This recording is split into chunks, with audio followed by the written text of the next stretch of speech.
respect freedom of religion, and honor our Constitution.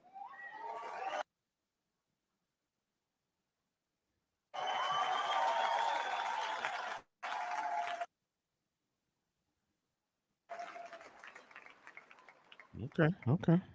As his son, I've never been more proud of a person Come on, in my technical life. difficulties. A man who has Always. defied all odds more always than fun. once. A man who believed in the promise of America when others turned away.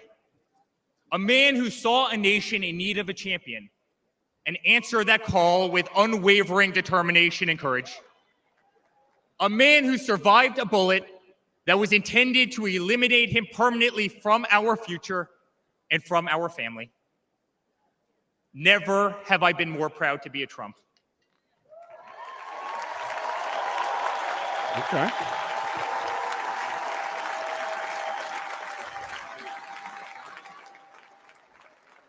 Never have I been more proud to stand by my father's side.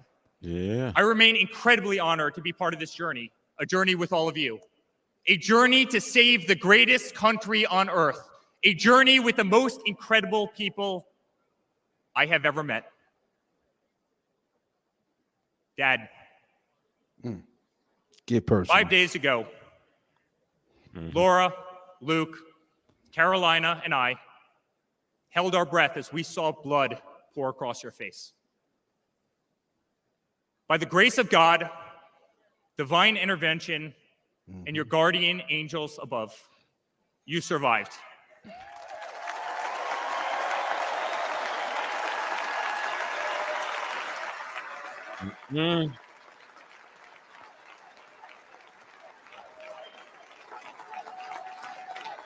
Are you Trump tough? Let's go. Let's go. Let's go. Let's get it. Let's get it.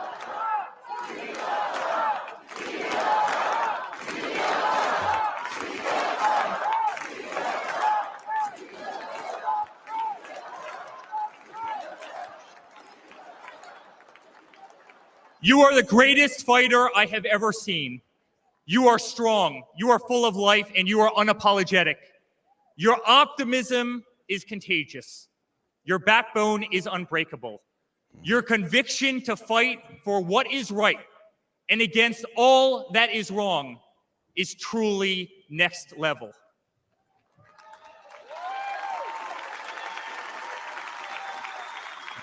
Okay. The whole world saw your strength as you stood up. You wiped the blood off your face, and you put your fist in the air in a moment that will be remembered as one of the most courageous acts in the history of American politics. You shouted, "Fight! Fight! Let's go." Fight!" We did see it. That's what's up, man. That's what's up. Come on.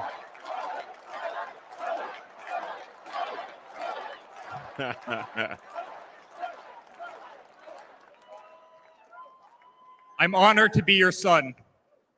I'm honored to speak to our great nation tonight. You are a true leader. You epitomize strength. Our country loves you. Our country appreciates you. Our country misses you. And on November 5th, our country will re-elect you as the 47th President of the United States of America. Let's go. You hear him? Let's go. Y'all. Good night, Milwaukee. God bless you all. Yes, sir.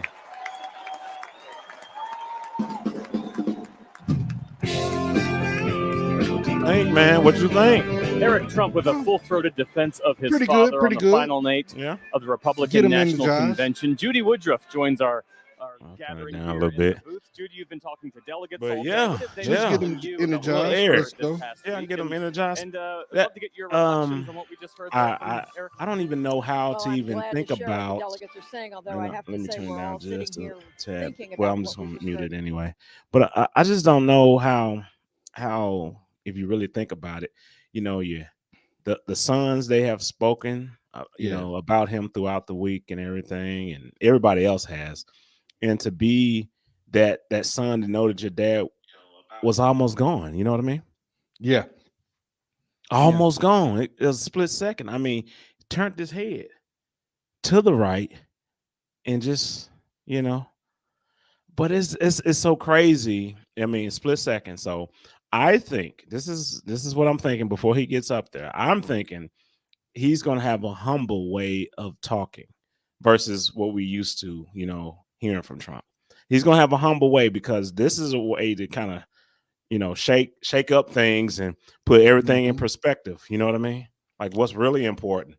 Do I need to do all? You know what I mean? Well, I see what you're saying. Well, you Yeah, had some more. You had more. You had some Well, more. I was going to ask the congregation or whoever's joined us on the live here. You can put it in the chat or whatever. What do y'all think? What do y'all think? How you think Trump is going to come out? Is he going to come, guns blazing like he usually do, or is he going to? Let me scale it back a little bit. And I know that they said that he changed his speech, because he already had one prepared, but he changed his, due to the heightened things that just happened to him. So what do y'all think? But go ahead, bro. Well, I appreciate what you said. Mhm. I think America is going to be tuned in to see his demeanor, and I Yeah. think he should be a little humble, but I want to see that grit. I want to see that backbone, that You want to see that? and Yeah. that New Yorker That's what he's known for. that Trump is known for. Yes. Right now, we don't know the emotions of Mhm. President Trump. I think he might be a little tired because he's been going and going ever since the Yes. event happened. And Yes. even his sons, it affected everybody, the whole family. Even though they didn't go through it, it's their father. So it means a little bit, well, a lot more. So it's just going to be interesting to see how he speaks. And you said that he may have changed his speech, maybe some of his rhetoric. Yeah. But we'll see. We'll see if he takes jabs at the He may. Democratic Party.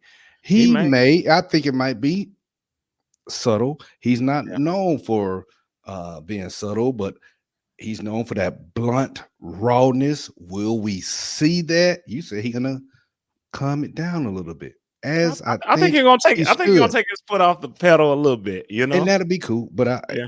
I think, for me, it was always, I talked to you about this, was his delivery. But Yeah. with this happening to him, I think this gives him the opportunity to be a little humble, and maybe people who might have been on the fence with him, maybe win them over. He win a little bit more people over, he will be the next president. I think it will be hands down. He'll be the next president. So if he comes out there and he's just kind of, is humble about things, do you think?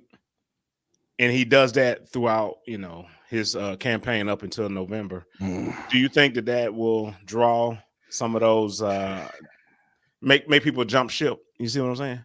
Well, no, definitely not jump ship. No, I ain't talking about from Republican. I'm talking about from Democrat to Republican. Oh yes, yes. About. If he change up a little bit of his delivery, yeah, Kane, I really believe that he can get more people, and it may not be just. It might be just the independents who really on the fence, who might not look. It's a lot of people too that I've talked to that's on the fence and who don't really like either party, but still say they're gonna vote. So he can get some of those. Yeah, true. Yeah. Well, I'm just curious. I'm curious and see how things will transpire in the next few months. Now, what they do announced today that your boy got COVID. What's up with that? Hey, that was yesterday. It was talking about that, Kane, and I we had went down for a second. The only thing I said, see, I didn't know you did miss that point. Is we hope he's well, praying for him to do well. But it was wild for that to happen at this time. And sometimes when things happen of this nature, it just a sign. Let's go ahead and bow out and let the Democrat Party go forth or whatever. Because it comes at this time, when is the next debate? I think that's supposed to be scheduled for September. September, yeah, it's supposed to be September. But then, okay, we'll see, Kane. Let's say, I don't know if this is second or third time catching it, but if he mysteriously catches it a week before the debate, 2 weeks before the debate, now that's canceled. We can't have that. we can't have that. So we want him to be healthy and everything like that. But it's time. It's time to do the right thing. I think that will be the right thing. So he needs to because it seems like I think he said something to the effect of, if my doctors say I need to step down, then I'll step down. Well, his last quote, look, his last quote, he said, Jesus will have to tell him. I mean, come on. He did say that. Hey, no, you don't want that tap, okay? On the side, that tap. Hey, tap on you sure? You sure? Because I could bring you home now. No, hey, no.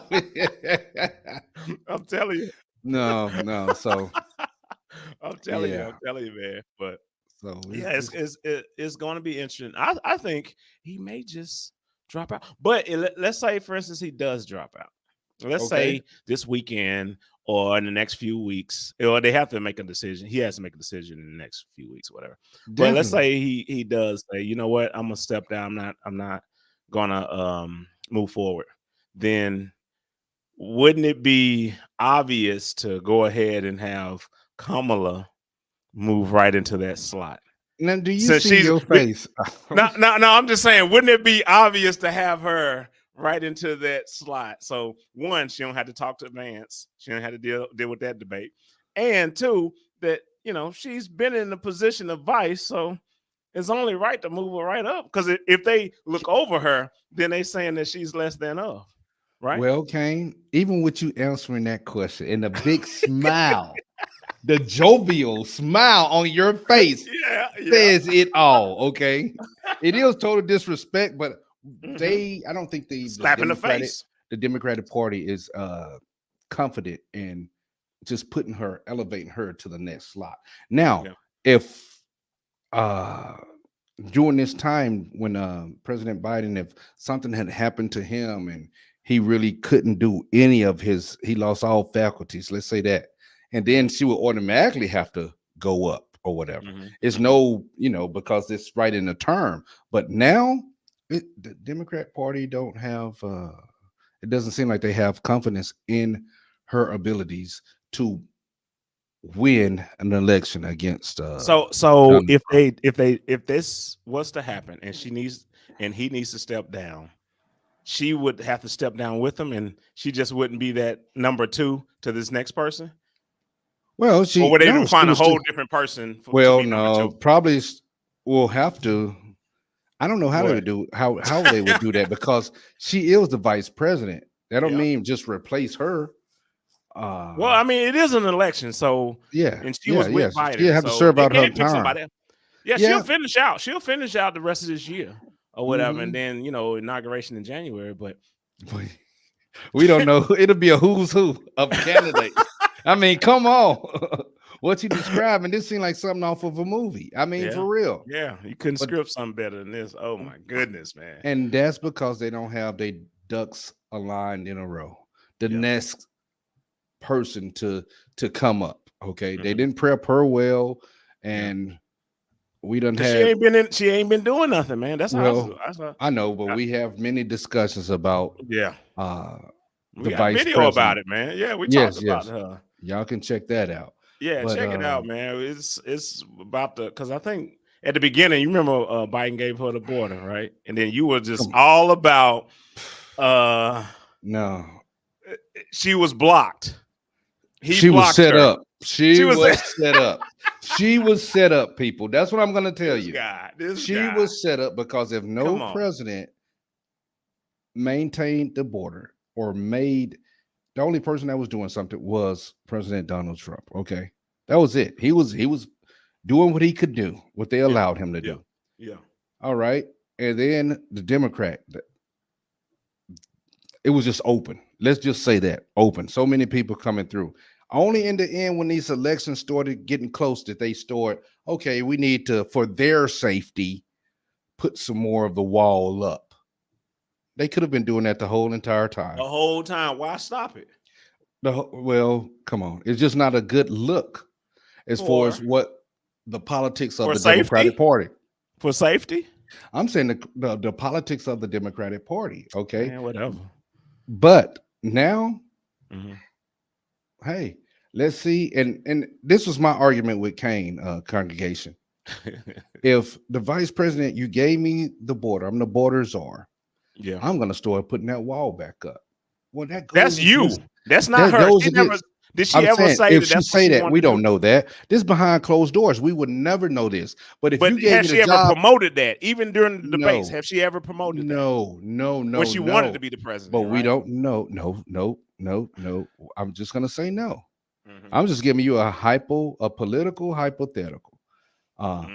If she was blocked, because it goes against, if you're the president and I'm your vice president and you give me this tasking, but it goes against everything we ran for. They did not run for securing the borders. But what make you think that she was for putting up a wall? Kane, we will never know that. That's all. No, but why? But see, you're insinuating that was her thought plan. That could have been. That could have been. It was. It could have been. It could have been. We will never know. Oh my goodness, congregation. We will never know. What y'all think about this? What y'all think about this? Man. Oh, well, who we got? Let's see what we got here. I'm gonna change direction here. Hey, we got a Kid Rock. Music. Yep, that's Kid Rock. Come on now. He done built him a little Graceland. Now follow me. Look at him. She's hey, let's go. Say fight. Oh, he made him this song. Say fight. Say somebody scream. This is close they're gonna get to a hip hop. Let's go. Let's go.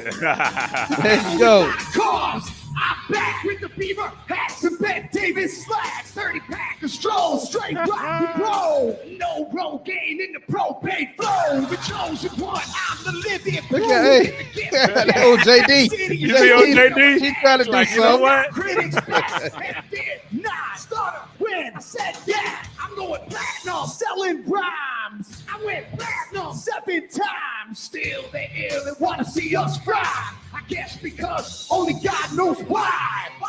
Why? Come on, we got to fight. They call me cowboy. I'm the singer of the black. Throw a fist in the Y'all look it air. up, Let me Kid see Rock. where you at. Say fight.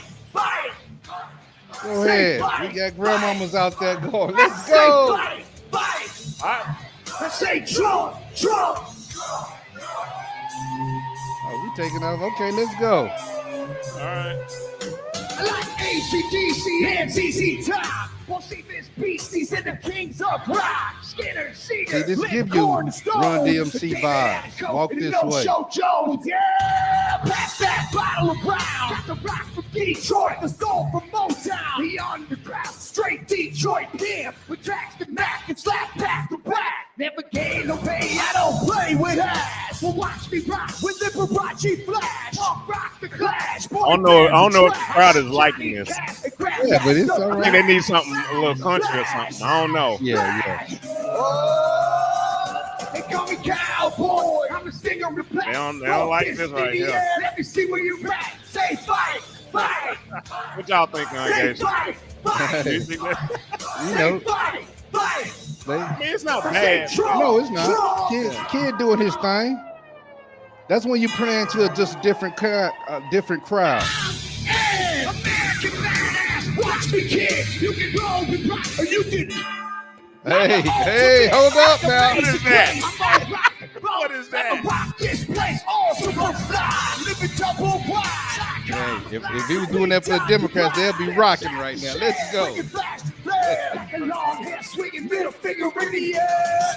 Skin boot 65 Chevelle. See me ride and sit and hit a rebel, yeah. I won't live to tell. So if you do, rock for freedom and rock for truth. Who knew I'd blow like Oklahoma, Florida, Georgia, Arizona. Smell the aroma and check my hits. We got a couple of them out there. Look at him, Yeah. Cash. What is Let's that? go. Right there? What is this? Was he doing a Dougie? Let's go. They call me cowboy, I'm a singer with back. Throw a fist in the air, let me see where you're at. Say Trump, Trump.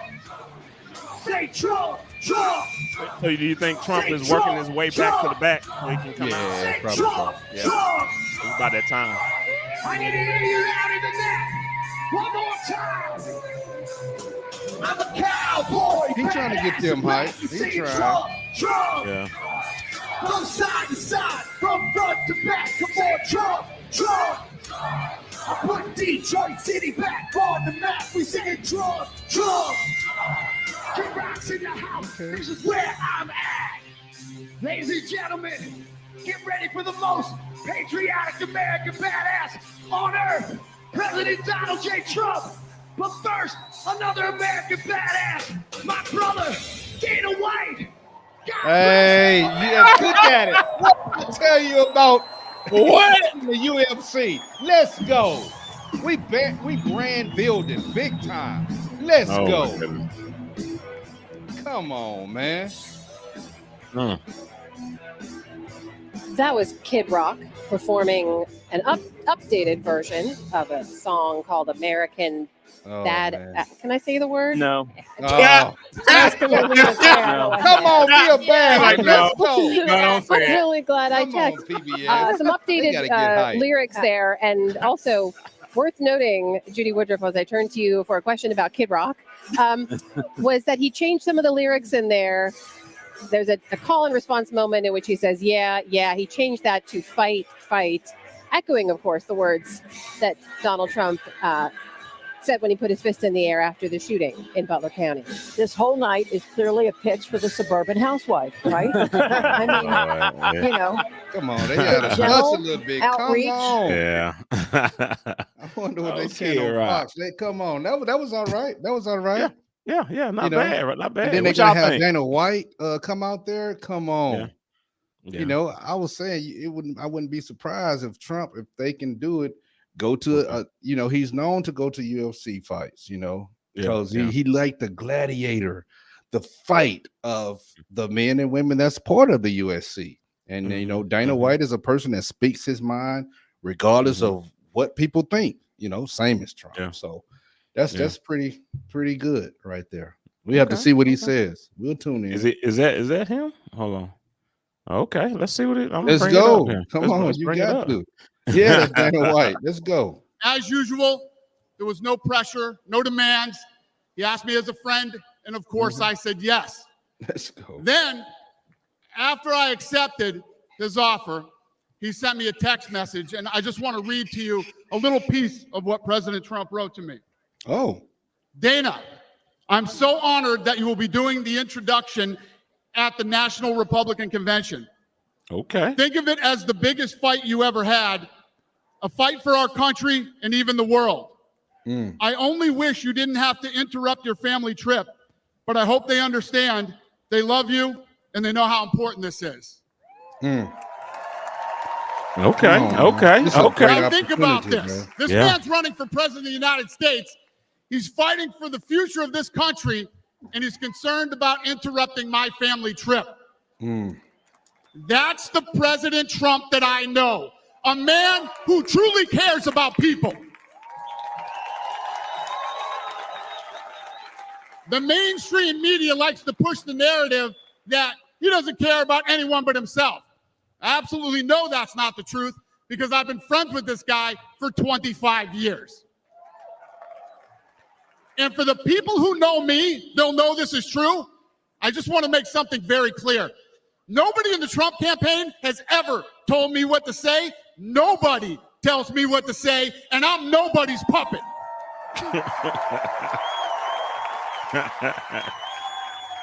And I'm not telling you what to think. I'm telling you what I know. And I know President Trump. I know President Trump is a fighter. I've been saying this since 2015. Now look at what's happened over the last 10 years. We have all seen it with our own eyes. I'm in the tough guy business, and this man is the toughest, most resilient human being that I've ever met in my life. The higher the stakes, the harder he fights, and this guy never, ever gives up. So what's at stake here? The answer is in President Trump's text, and I quote, "A fight for our country." I know why he's running for president again. Why else would he put himself through everything he's dealt with just to get back here? We all know he doesn't need this. This guy's got a great life. He has a beautiful family, and he has achieved everything that you could possibly achieve in life. I know President Trump is literally putting his life on the line for something bigger than himself, and he's willing to risk it all because he loves this country.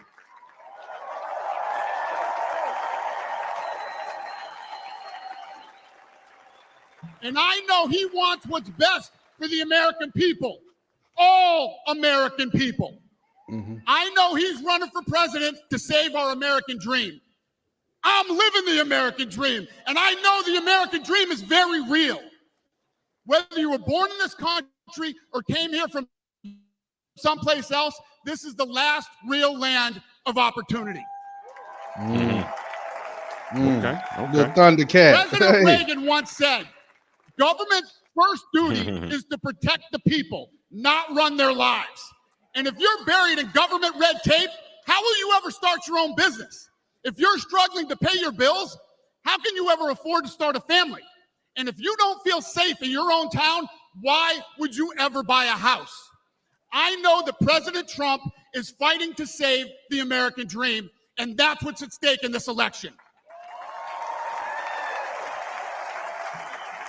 We are choosing who we want to lead us in this fight. I know President Trump is a proven leader, a fearless leader, and this country was in a much better place when he was in the Oval Office. Let's go. In my mind, Let's get it. the choice is clear. But this election, we all get to choose. I know I'm going to choose strength and security. I know I'm going to choose opportunity and prosperity. I know I'm going to choose real American leadership and a real American badass.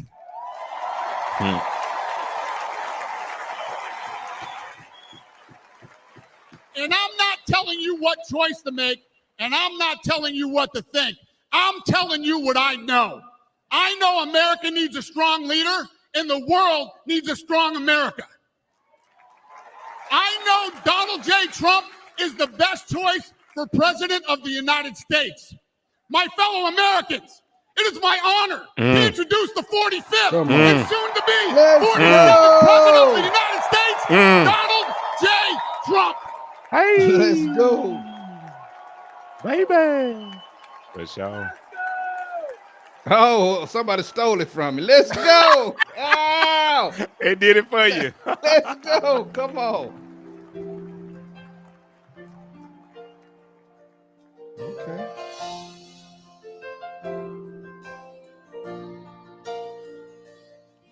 If tomorrow all the things were gone, I'd work for all my life, and I had to start again, just my children and my wife.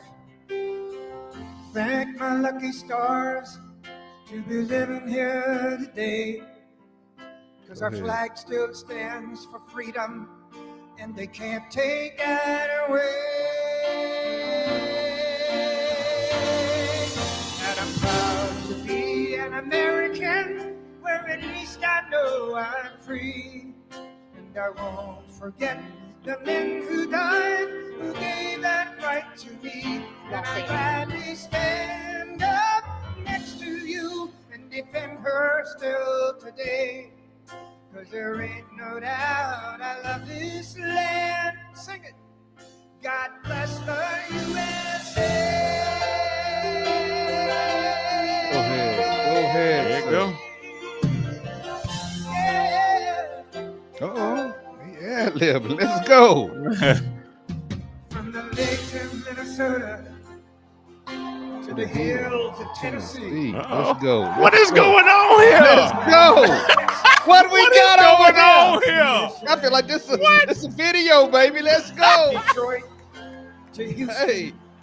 Whoa. New York to LA. It's right in Man, come every on. American heart, and it's time we stand and say that I'm proud to be an American, where at least I know I'm free, and I won't forget the men who died, who gave that right to me, and I gladly stand up next to you and defend her still today. 'Cause there ain't no doubt I love this land. God bless the USA. Thumbs Look at up. that. Like and subscribe. Like and subscribe. Let's Oh, go. my goodness. You Man. got a little hype. And then they got a tribute of the firefight. Let's go. That's Come what's on. up. That's what's up. Yes. And brought the podium out, the stage, everything. Yes. Next to you and defend her still today. But there ain't no doubt I love this land.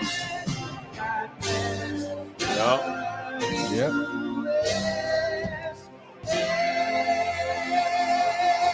That's what's up, man. Yes. Yes. That's what's up, bro. That's what's up. Thank you. Roger that.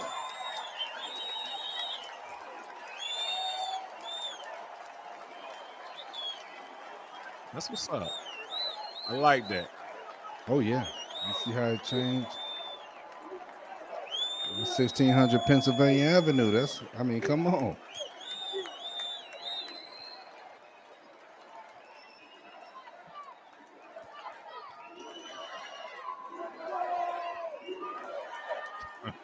Uh-oh, that look like the Trump That stuff look. right there. Yeah, that's that look. He hasn't lost that, baby. Let's go. Thank you very much. Thank you very, very much. Wow. And thank you, Dana. Thank you, Kid Rock, sometimes referred to as Bob. And thank you, Lee, right from the beginning. Thank you very much. What a talent. What a beautiful, beautiful song. Thank you. Friends, delegates, and fellow citizens, I stand before you this evening with a message of confidence, strength, and hope. 4 months from now, we will have an incredible victory, and we will begin the 4 greatest years in the history of our country.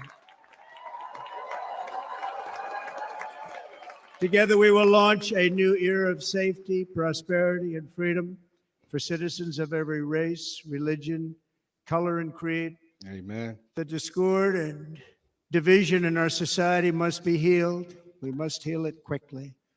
As Americans, we are bound together by a single fate and a shared destiny. We rise together or we fall apart. I am running to be president for all of America, not half of America. Come on. Because there is Let's no go. victory in winning Let's Let's go. Let's go. half of America. Yeah. So tonight, with faith and devotion, I proudly accept your nomination for President of the United States. Go ahead. Thank you. Come on.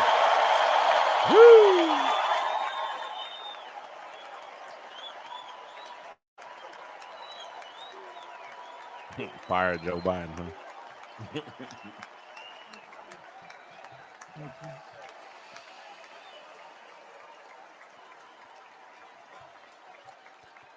Thank you very much. What do y'all think? What do y'all think? Put In the something comments. chat, in the comments.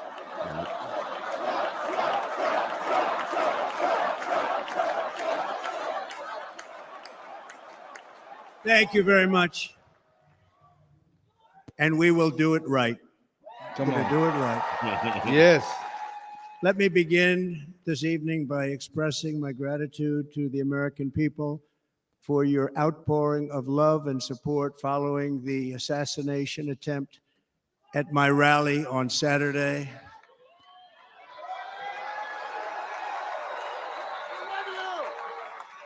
As you already know, the assassin's bullet came within a quarter of an inch of taking my life. So many people have asked me, what happened? Tell us what happened, please. And therefore, I will tell you exactly what happened.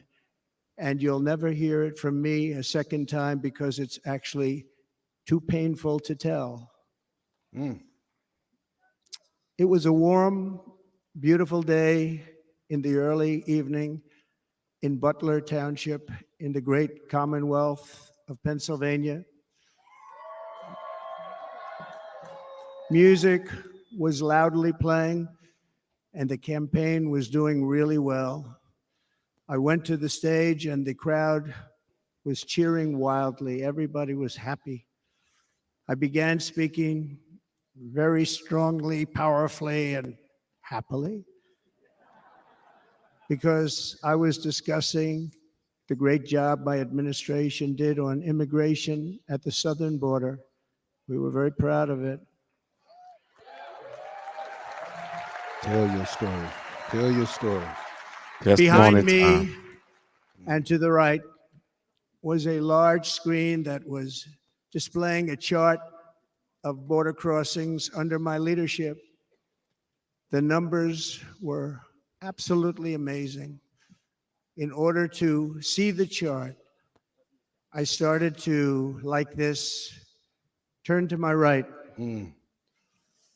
and was ready to begin a little bit further turn, which I'm very lucky I didn't do, when I heard a loud whizzing sound and felt something hit me really, really hard on my right ear. I said to myself, wow, what was that? It can only be a bullet. And moved my right hand to my ear, brought it down. My hand was covered with blood, just absolutely blood all over the place. I immediately knew it was very serious, that we were under attack, and in one movement proceeded to drop to the ground. Bullets were continuing to fly as very brave Secret Service agents rushed to the stage, and they really did. They rushed to the stage. They did do that, right? I tell you that. These are great people at great risk, I will tell you, and pounced on top of me so that I would be protected. There was blood pouring everywhere, and yet, in a certain way, I felt very safe because I had God on my side. I felt that. Come on. Let's go. Yes, sir. Yes, sir. Come on now.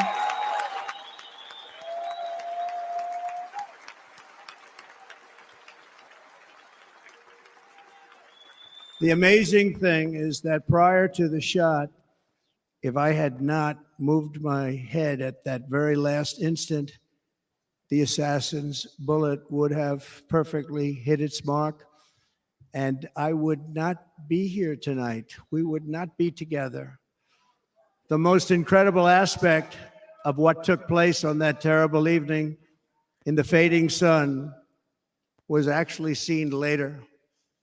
In almost all cases, as you probably know, and when even a single bullet is fired, just a single bullet, and we had many bullets that were being fired, crowds run for the exits or stampede, but not in this case. It's very unusual. Yeah, they did. Yeah, usually, yeah. It'll be crazy. This massive crowd of tens of thousands of people stood by and didn't move an inch. In fact, many of them bravely, but automatically stood up looking for where the sniper would be. They knew immediately it was a sniper. and then began pointing at him. You can see that if you look at the group behind me. That was just a small group compared to what was in front. Nobody ran, and by not stampeding, many lives were saved. But that isn't the reason that they didn't move. The reason is that they knew I was in very serious trouble. They saw it. They saw me go down.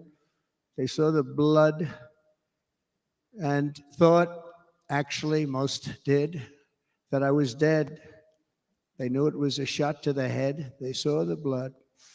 And there's an interesting statistic. The ears are the bloodiest part. If something happens with the ears, they bleed more than any other part of the body.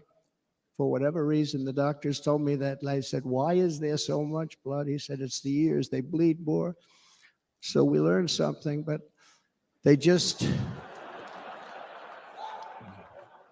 this beautiful crowd, they didn't want to leave me. They knew I was in trouble. They didn't want to leave me. And you can see that love written all over their faces. And that's why conspiracy theories is like, people didn't run. Incredible people. He's telling you why. Yeah. Incredible people. Bullets were sure. flying over us, yet I felt serene. But now the Secret Service agents were putting themselves in peril. They were in very dangerous territory. Bullets were flying right over them, missing them by a very, very small amount of inches. And then it all stopped.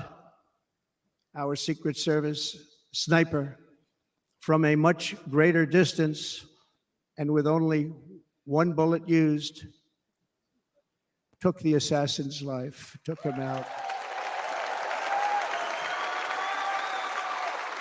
I didn't know that. I'm not supposed to be here tonight. Not supposed to be here. Yeah.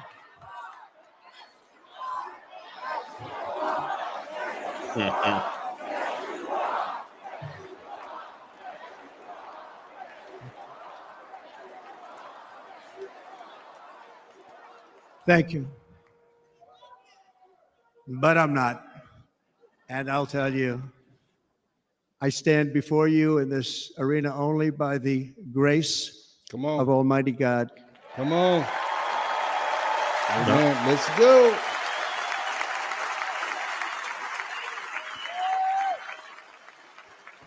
In watching the reports over the last few days, many people say it was a providential moment. Probably was. When I rose surrounded by Secret Service, the crowd was confused because they thought I was dead, and there was great, great sorrow. I could see that on their faces as I looked out. They didn't know I was looking out. They thought it was over, but I could see it. I wanted to do something to let them know I was okay. I raised my right arm, looked at the thousands and thousands of people that were breathlessly waiting, and started shouting, "Fight, fight, fight." That's that faith. Let's go, baby. Let's go. For sure. Thank you. Once my clenched fist went up, and it was high into the air. You've all seen that. The crowd realized I was okay and roared with pride for our country like no crowd I have ever heard before. Never heard anything like it. For the rest of my life, I will be grateful for the love shown by that giant audience of patriots that stood bravely on that fateful evening in Pennsylvania. Tragically, the shooter claimed the life of one of our fellow Americans, Corey Comparator. Unbelievable person, everybody tells me. Unbelievable.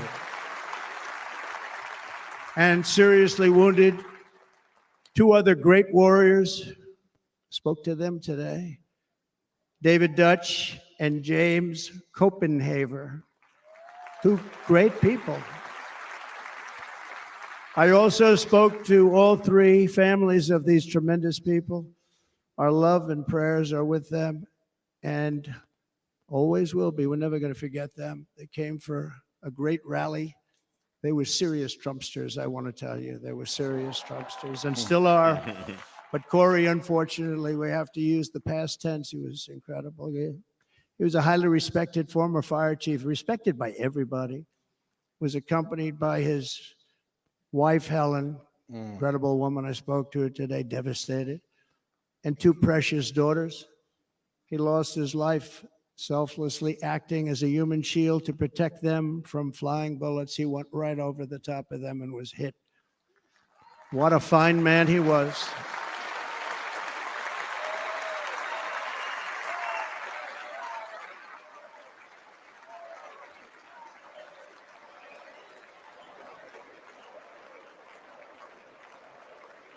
Mm-hmm. That's what's up. Yeah. Look at all this. The heart tugging at the heart right now. Come on. You said a different Trump. We saying some things. I did not tell you that. I told you that, different, man. yes. I told you. Different Trump. I told Come you. on, people. What are your thoughts? Let's go.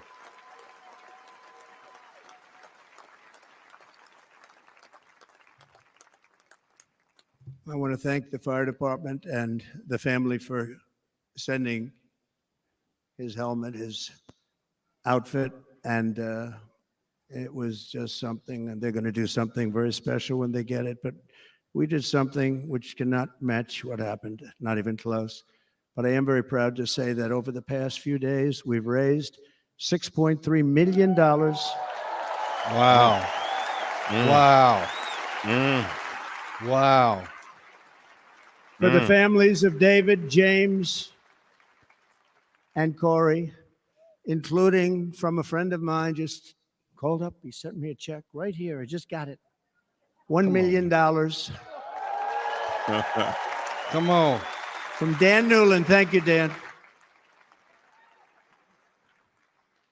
And again, when speaking to the family, I told them, I said, well, I'm going to be sending you a lot of money, but it can't compensate. They all said the same thing. You're right, sir. We appreciate so much what you're doing, but nothing can take the place in the case of Corey and the other two. By the way, they were very, very seriously injured, but now they're doing very well. They're going to be okay. Good stuff. Good stuff. They're going to be doing very well. Yeah.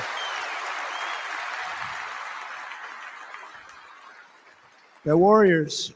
So now I ask that we observe a moment of silence in honor of our friend Corey.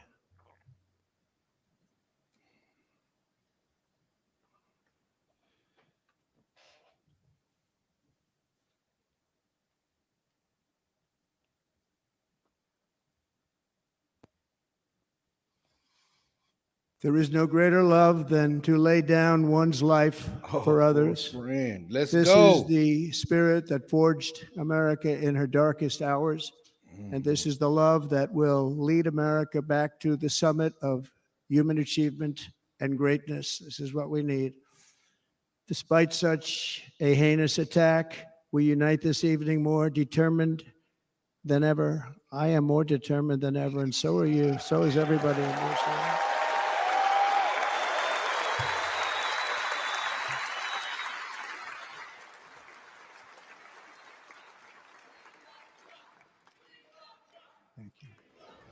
Thank you very much.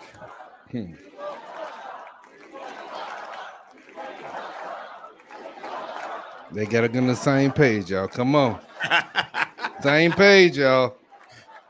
The chance. Our resolve is unbroken and our purpose is unchanged to deliver a government that serves the American people better than ever before.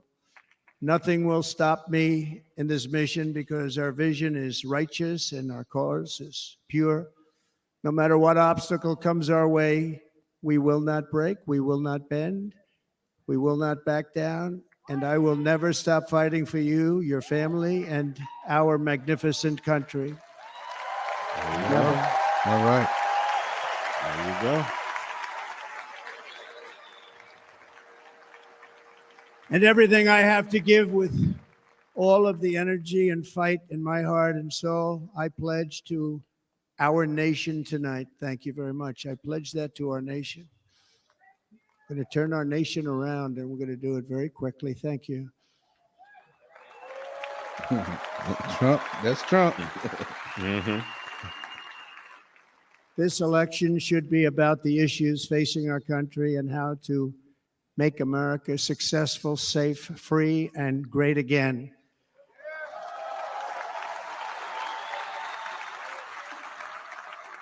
In an age when our politics too often divide us, now is the time to remember that we are all fellow citizens. We are one nation under God, indivisible, with liberty and justice for all. For all.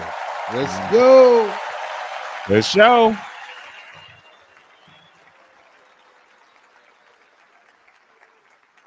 And we must not criminalize dissent or demonize political disagreement, which is what's been happening in our country lately at a level that nobody has ever seen before. In that spirit, the Democrat Party should immediately stop weaponizing the justice system and labeling their political opponent as an enemy of democracy. Let's go. Time to dig in. Especially since that is not true. In fact, I am the one saving democracy for the people of our country.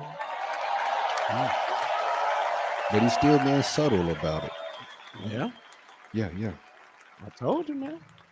And very big news, as you probably just read. On Monday, a major ruling was handed down from a highly respected federal judge in Florida, Eileen Cannon, finding that the prosecutor and the fake documents case against me were totally unconstitutional, and the entire case was thrown out of court. With all of that publicity, thrown out of court. If Democrats want to unify our country, they should drop these partisan witch hunts, which I have been going through for approximately 8 years. And they should do that without delay and allow an election to proceed that is worthy of our people. We're going to win it anyway. But worthy of Let's go. Let's go. On this journey, I am deeply honored to be joined by my amazing wife, Melania. Come on, stand up. Let's go. Let's go.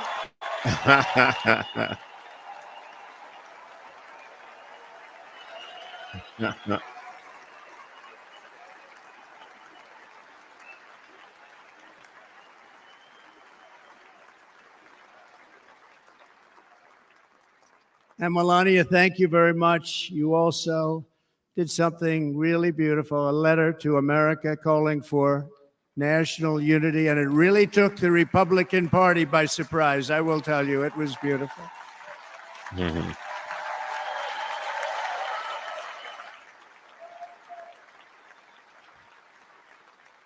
fact, some very serious people said that we should take that letter and put it as part of the Republican platform. That would be an honor, wouldn't it? Right, Mr. Congressman? Yay! Hey, But it captivated so many. Slide So that in I there. also want to thank my entire family for being here. Don, Kimberly, Ivanka and Jared, Eric and Lara, Tiffany and Michael, Baron. We love our Baron.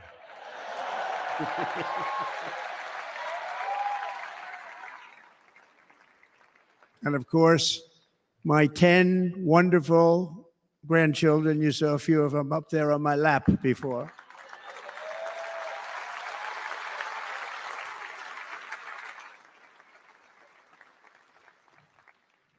And how good was Dana? Was Dana good? I mean, was he good? He was on probably the only vacation he's had in about maybe ever, because he works, but about 10 years with his wife, very far away. I won't tell you where, but very, very far away, beautiful place. And my people called and he said, I won't be able to do it. This is many, many years. I promised my wife I can't do it. And they came in, they said, Dana won't be able to do it. because he was my first, second, and third choice. I said, well, that's too bad, but I understand he's away, and it's good. It's good for him.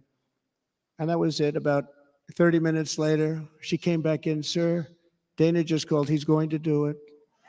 And his wife, she said, you can't turn him down. You just can't do it. You have to go. That's a good wife. Let's go. Come on. That's Let's what I'm go. talking Let's about. learn something. Supporting, Let's go. supporting Yeah. her husband. That's Yes. what we talk about, man.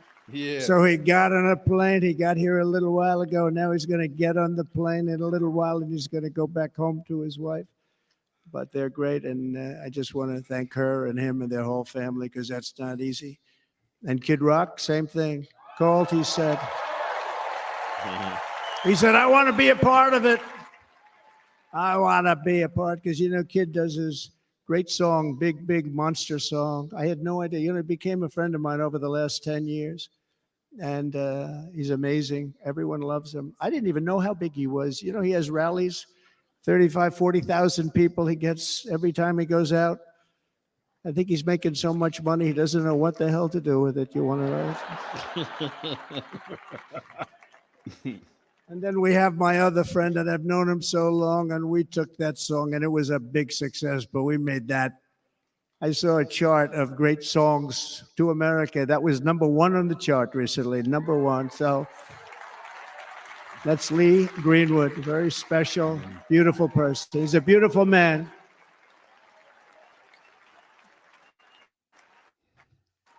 But they all wanted to be here. They called. And how about the Hulkster? How good was he? You see him? The Hulkster was there. Yeah, he was up there earlier. Boy, Yeah, oh boy. Hulk Hogan. He pointed him out. Hey, brother. Yeah. There you go. Let's go. What you gonna do? They may call that entertainment. I know about entertainment, but when he used to lift a 350-pound man over his shoulders and then bench press him 2 rows into the audience, I say maybe entertainment, but he is one strong son of a gun. I will tell you, I watched it many times. There aren't a lot of entertainers that can do that, right? You were fantastic. Thank you very much. Followed by Eric. What was that all about? Boy, that was good. I didn't want to really come up here. Yeah, he did a good speech. But he was so great, and he's such a good young man. He went through a lot of trouble, and Don last night was incredible. He went through so much trouble. They got subpoenaed more than any people probably in the history of the United States. Every week they get another subpoena from the Democrats, crazy Nancy Pelosi, the whole thing. Just boom, boom, Trump coming boom. back, boy. Hey, There it is. he coming back, boy. Hold up. They've got to stop that because they're destroying our country. We have to work on making America great again, not on beating people. And we won. We beat them in all. We beat them on the impeachments. We beat them on indictments. We beat them. But the time that you have to spend, if they would devote that genius to helping our country, we'd have a much stronger and better country. Oh, wow. Yeah. Get on Shift him. your effort. Shift your effort for something positive. And Jason, the biggest star in country music. Jason, thank you for being here. Jason, thank you very much. Jason Aldean, he's good. I like his wife even better, by the way. She's here. Thank you, Jason. But I'm thrilled to have a new friend and partner fighting by my side. All right. The JD. next vice president of the United JD. States, the current senator from Ohio, JD. J.D. Let's Vance, go. and his incredible wife, Usha. Let's go.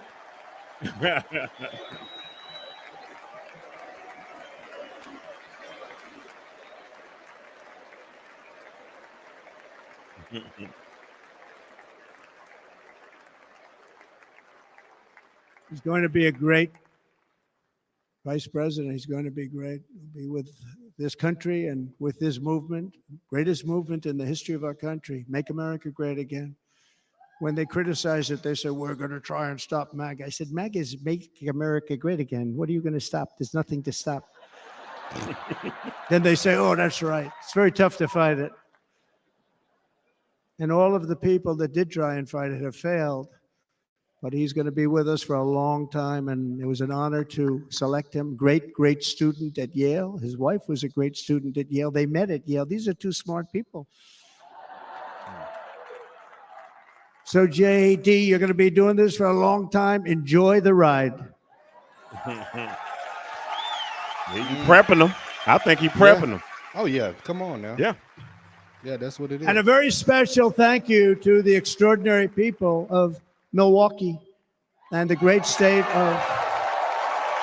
Oh, there they are. There they are. These heads. You are so easy to spot. And Green Bay's going to have a good team this year, right? They're going to have a good team. They're going to have a good team. Most of the audience doesn't like it, but it's true. You're going to have a very good team this year. And by the way, Wisconsin, we are spending over $250 million here creating jobs and other economic development all over the place. So I hope you will remember this in November and give us your vote. I am trying to buy your vote. Listen I'll to be him. honest about that. No, come on, let's go. He cutting up. And I promise we will make Wisconsin great again. We're going to make it. Thank you, Mr. Governor. Thank you very much. Thank you. I'm here tonight to lay out a vision for the whole nation. To every citizen, whether you're a young or old man or woman, Democrat, Republican, or independent, black or white, Asian or Hispanic, I extend to you a hand of loyalty and of friendship. Together, we will lead America to new heights of greatness like the world has never seen before. We were right there in the first term. We got hit with COVID. We did a great job. Nobody knew what it was, but nobody's ever seen an economy pre-COVID. And then we handed over a stock market that was substantially higher than just prior to COVID. Coming in, did a great job. Never got credit for that. We got credit for the war and defeating ISIS and so many things. The great economy, the biggest tax cuts ever, the biggest regulation cuts ever, the creation of Space Force, the rebuilding of our military. We did so much. We did so much. Right to try. Right to try is a big deal. We got right to try. They were trying to get that for 52 years. Somebody's terminally ill, and hopefully there's nobody in this audience, but it does happen a lot. They're terminally ill and they can't use our new space age drugs and other things that we are way ahead. We have the greatest doctors in the world, the greatest laboratories in the world, and you can't do it. They've been trying to get that approved for 52 years. Wasn't that easy? The insurance companies didn't want to do it. They didn't want the risk. The labs didn't want to do it because if it didn't work, people are pretty far down the line toward death. They didn't want to do it. The doctors didn't want to have it on their records, so I got everybody into an office. 52 years they tried. Sounds simple, but it's not. And I got them to agree that somebody that needs it will, instead of going to Asia or Europe or someplace, or if you have no money going home and dying, just die. We got them to sign an agreement, agree to it, where they're not going to sue anybody. They're going to get all of this stuff. They're going to get it really fast. And what's happened is we're saving thousands and thousands of lives. It's incredible. Right to try. It's a great feeling. Under our leadership, the United States will be respected again. No nation will question our power. No enemy will doubt our might. Our borders will be totally secure. Our economy will soar. We will return law and order to our streets, patriotism to our schools, and importantly, we will restore peace, stability, and harmony all throughout the world. But to achieve this future, we must first rescue our nation from failed and even incompetent leadership. We have totally incompetent leadership. This will be the most important election in the history of our country. Under the current administration, we are indeed a nation in decline. We have an inflation crisis that is making life unaffordable, ravaging the incomes of working and low-income families, and crushing just simply crushing our people like never before. They've never seen anything like it. We also have an illegal immigration crisis, and it's taking place right now as we sit here in this beautiful arena. It's a massive invasion at our southern border that has spread misery, crime, poverty, disease, and destruction to communities all across our land. Nobody's ever seen anything like it. Then there's an international crisis, the likes of which the world has seldom been part of. Nobody can believe what's happening. War is now raging in Europe and the Middle East. A growing specter of conflict hangs over Taiwan, Korea, the Philippines, and all of Asia. And our planet is teetering on the edge of World War III. And this will be a war like no other war because of weaponry. The weapons are no longer army tanks going back and forth shooting at each other. These weapons are obliteration. It's time for a change. This administration can't come close to solving the problems. We're dealing with very tough, very fierce people. They're fierce people. And we don't have fierce people. We have people that are a lot less than fierce, except when it comes to cheating on elections and a couple of other things. Then they're fierce.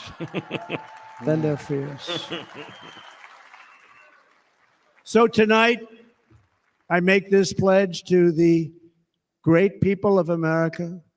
I will end the devastating inflation crisis immediately, bring down interest rates, and lower the cost of energy. We will drill, baby, drill. Let's go. Win, baby, win. Keystone, Keystone.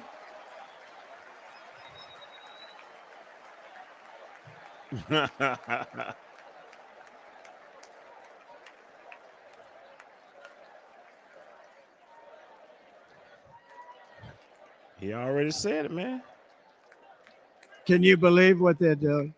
Jobs. But by doing that, we will lead a large-scale decline in prices. Prices will start to come down. Energy raised it. They took our energy policies and destroyed them. Then they immediately went back to them, but by that time, so much was lost.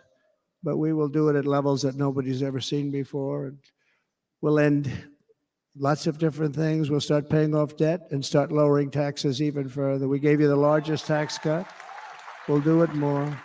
You know, people don't realize I brought taxes way down, way down, and yet we took in more revenues the following year than we did when the tax rate was much higher. Most people said, how did you do that? Because it was incentive. Everybody was coming to the country. They were bringing back billions and billions of dollars into our country. The companies made it impossible to bring it back. The tax rate was too high, and the legal complications were far too great. I changed both of them, and hundreds of billions of dollars by Apple and so many other companies were brought back into our nation, and we had an economy the likes of which no nation had ever seen. China, we were beating them at levels that were incredible. And they know it. They know it. We'll do it again, but we'll do it even better. I will end the illegal immigration crisis by closing our border and finishing the wall, most of which I've already built. I like how you just straight up say, this is what we're going to do. Yeah. Closing it. You know, CNN, other news outlets, they're going to be fact-checking all of these. Oh, yeah, they're going to. You know they're going to. On the wall, we were dealing with a very difficult Congress. And I said, oh, that's okay. We won't go to Congress. I call it an invasion. We gave our military almost $800 billion. I said, I'm going to take a little of that money because this is an invasion. And we built, most of the wall is already built. And we built it through using the funds because what's better than that? We have to stop the invasion into our country that's killing hundreds of thousands of people a year. We're not going to let that happen. I will end every single international crisis that the current administration has created, including the horrible war with Russia and Ukraine, which would have never happened if I was president, and the war caused by the attack on Israel, which would have never happened if I was president. Iran was broke. Iran had no money. Now Iran has $250 billion. They made it all over the last 2.5 years. They were broke. I watched the other day on a show called Deface the Nation. Has anyone seen it? And they had a congressman who was a Democrat say, well, whether you like him or not, Iran was broke dealing with Trump. I told China and other countries, if you buy from Iran, we will not let you do any business in this country, and we will put tariffs on every product you do send in of 100% or more. And they said to me, well, I think that's about it. They weren't going to buy any oil. And they were ready to make a deal. Iran was going to make a deal with us. And then we had that horrible, horrible result that we'll never let happen again. The election result, we're never going to let that happen again. They used COVID to cheat. We're never going to let it happen again. Use COVID to cheat. And they took off all the sanctions and they did everything possible for Iran. And now Iran is very close to having a nuclear weapon, which would have never happened. This is a shame what this administration, the damage that this administration has done. And I say it often, if you took the 10 worst presidents in the history of the United States, think of it, the 10 worst, added them up, they will not have done the damage that Biden has done. Only going to use the term once. Biden. I'm not going to use the name anymore, just one time. The damage that he's done to this country is unthinkable. It's unthinkable. Together we will restore vision, strength, competence, and we're going to have a thing called common sense making most of our decisions, actually. It's all common sense. Just a few short years ago, under my presidency, we had the most secure border and best economy in the history of our country, in the history of the world. We had the greatest economy in the history of the world. We had never done anything like it. We were beating every country, including China, by leaps and bounds. Nobody had seen anything like it. We had no inflation, soaring incomes were going. Nobody can believe it. You can't believe what happened 4 years ago is happening now in reverse. And the world was at peace. Inflation has been a killer for our country. No matter what you make it, it doesn't matter because inflation is eating you alive. People that were putting away money, they were making great wages, the highest they've ever made, but they were putting away a lot of money. Now they are just being destroyed. They're not putting away anything. They're barely living. They're going into savings accounts. Yeah. They're taking That's out true. their money to live because of inflation. Inflation, remember, it's called a country buster. You can go back to Germany from 100 years ago. You can go back to any country that suffered great inflation. We've suffered the worst inflation we've ever had. But go back and see what's happened to those countries. We've had the worst inflation we've ever had under this person.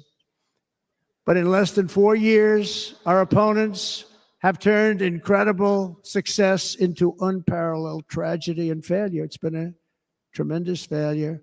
Today, our cities are flooded with illegal aliens. Americans are being squeezed out of the labor force and their jobs are taken. By the way, you know who's taking the jobs that are created? 107% of those jobs are taken by illegal aliens.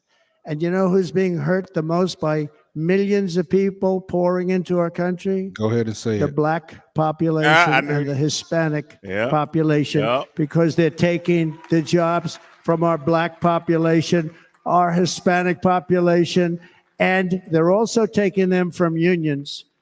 The unions are suffering because of it. Thank you. Thank you. I like you too. Thank you very much. Inflation has wiped out the life savings of our citizens and forced the middle class into a state of depression and despair. That's what it is. It's despair and depression. We cannot and will not let this continue. Less than 4 years ago, we were a great nation, and we will soon be a great nation again. We're going to be a great nation again. What y'all think in the comments, man? Were we better off 2019, 2020 than we are now?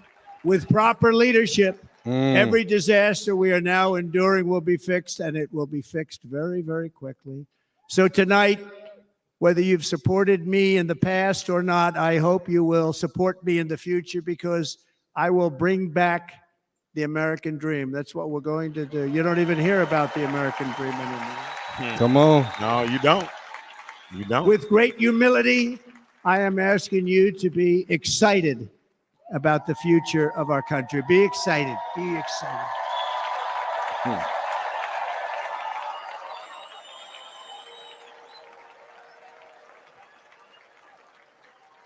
And by the way, the news reports, oh, look at all of those big networks. Look at them. They're all here. But every one of them has said this could be the most organized, best run, and most enthusiastic convention of either party that they've ever seen. Every single one. Okay. And it's true. It's true. And there's love in the room. There's great love in the room.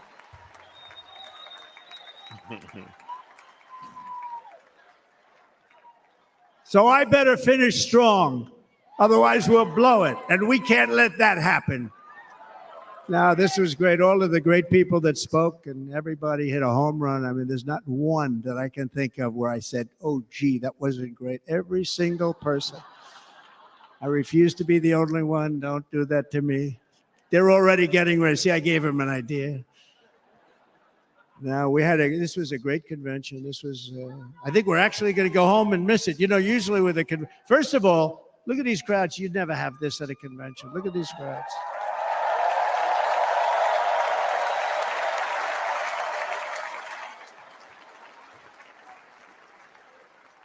Love, it's about love. This week, the entire Republican Party has formally adopted an agenda for America's renewal, and you saw that agenda.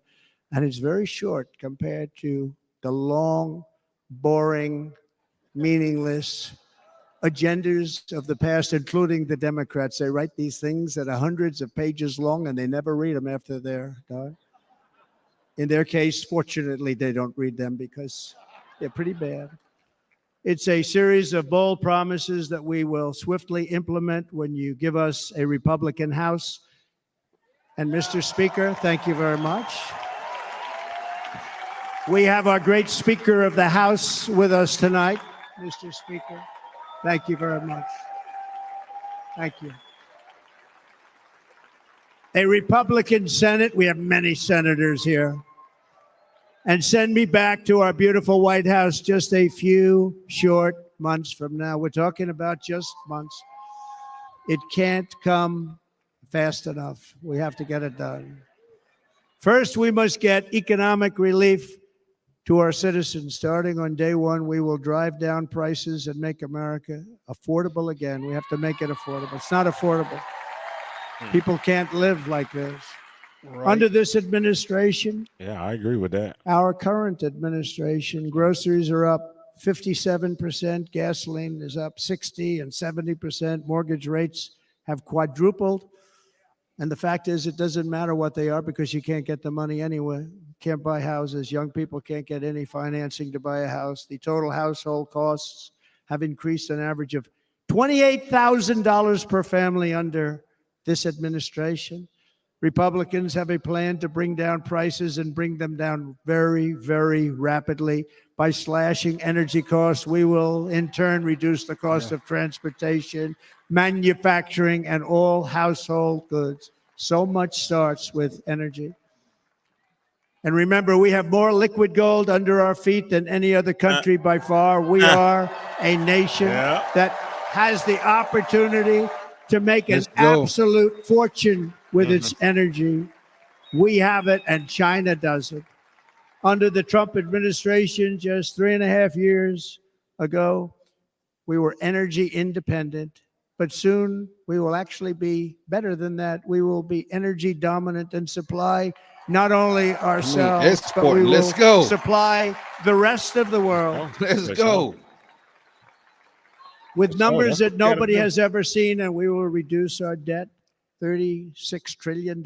We will start reducing that, and we will also reduce your taxes still further.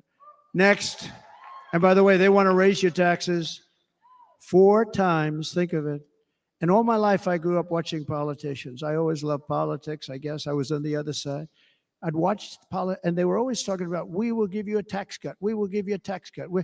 My whole life, I was watching, I will give you a tax cut, right, Mr. Congressman? That's all they talked about. This is the only administration that said, we're going to raise your taxes by 4 times what you're paying now, and people are supposed to vote for them? I've never heard it. You're paying too much. We're going to reduce your taxes still further. We gave you the biggest one, as I said. We're going to give you more, and it's going to lead to tremendous growth. We want growth in our country. That's what's going to pay off our debt. Yeah.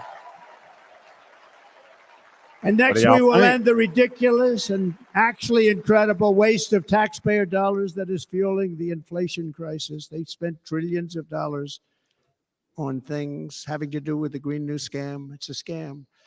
And that's caused tremendous inflationary pressures in addition to the cost of energy.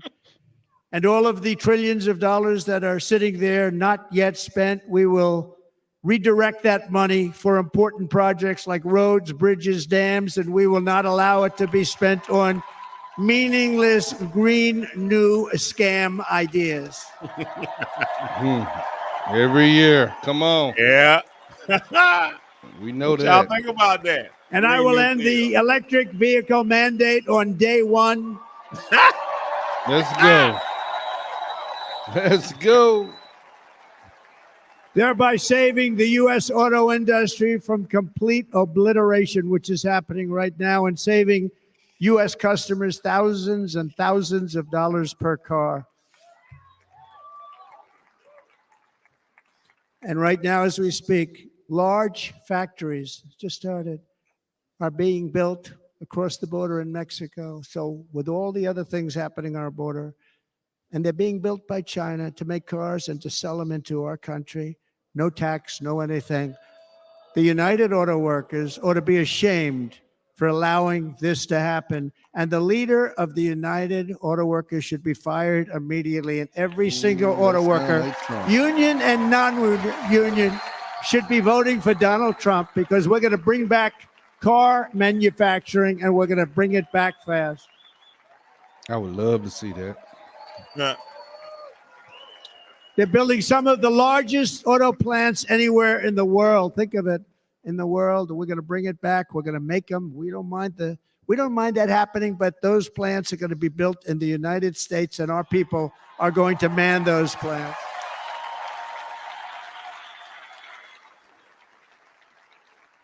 And if they don't agree with us, we'll put a tariff of approximately 100 to 200% on each car, and they will be unsellable in the United States. Let's go. We have long been taken advantage of by other countries. And think of it, oftentimes these other countries are considered so-called allies. They've taken advantage of us for years. We lose jobs, we lose revenue, and they gain everything and wipe out our businesses, wipe out our people. I stopped it for 4 years. I stopped it. And we're really ready to make changes like nobody had seen before. And remember, USMCA, I got rid of NAFTA, the worst trade deal ever made, and replaced it with USMCA, which is, they say, the best trade deal ever made.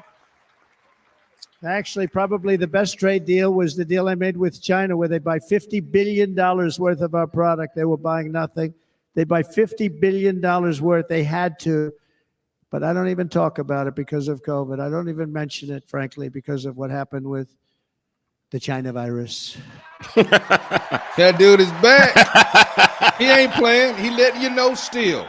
From okay, China. We will not let countries come in, take our jobs, and plunder our nation. They come and do that.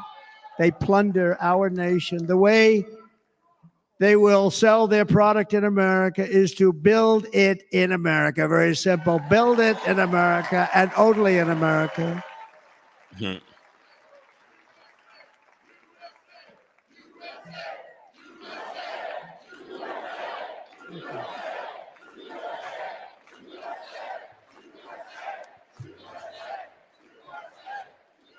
And this very simple formula, and Congress has to go along with us, and they will.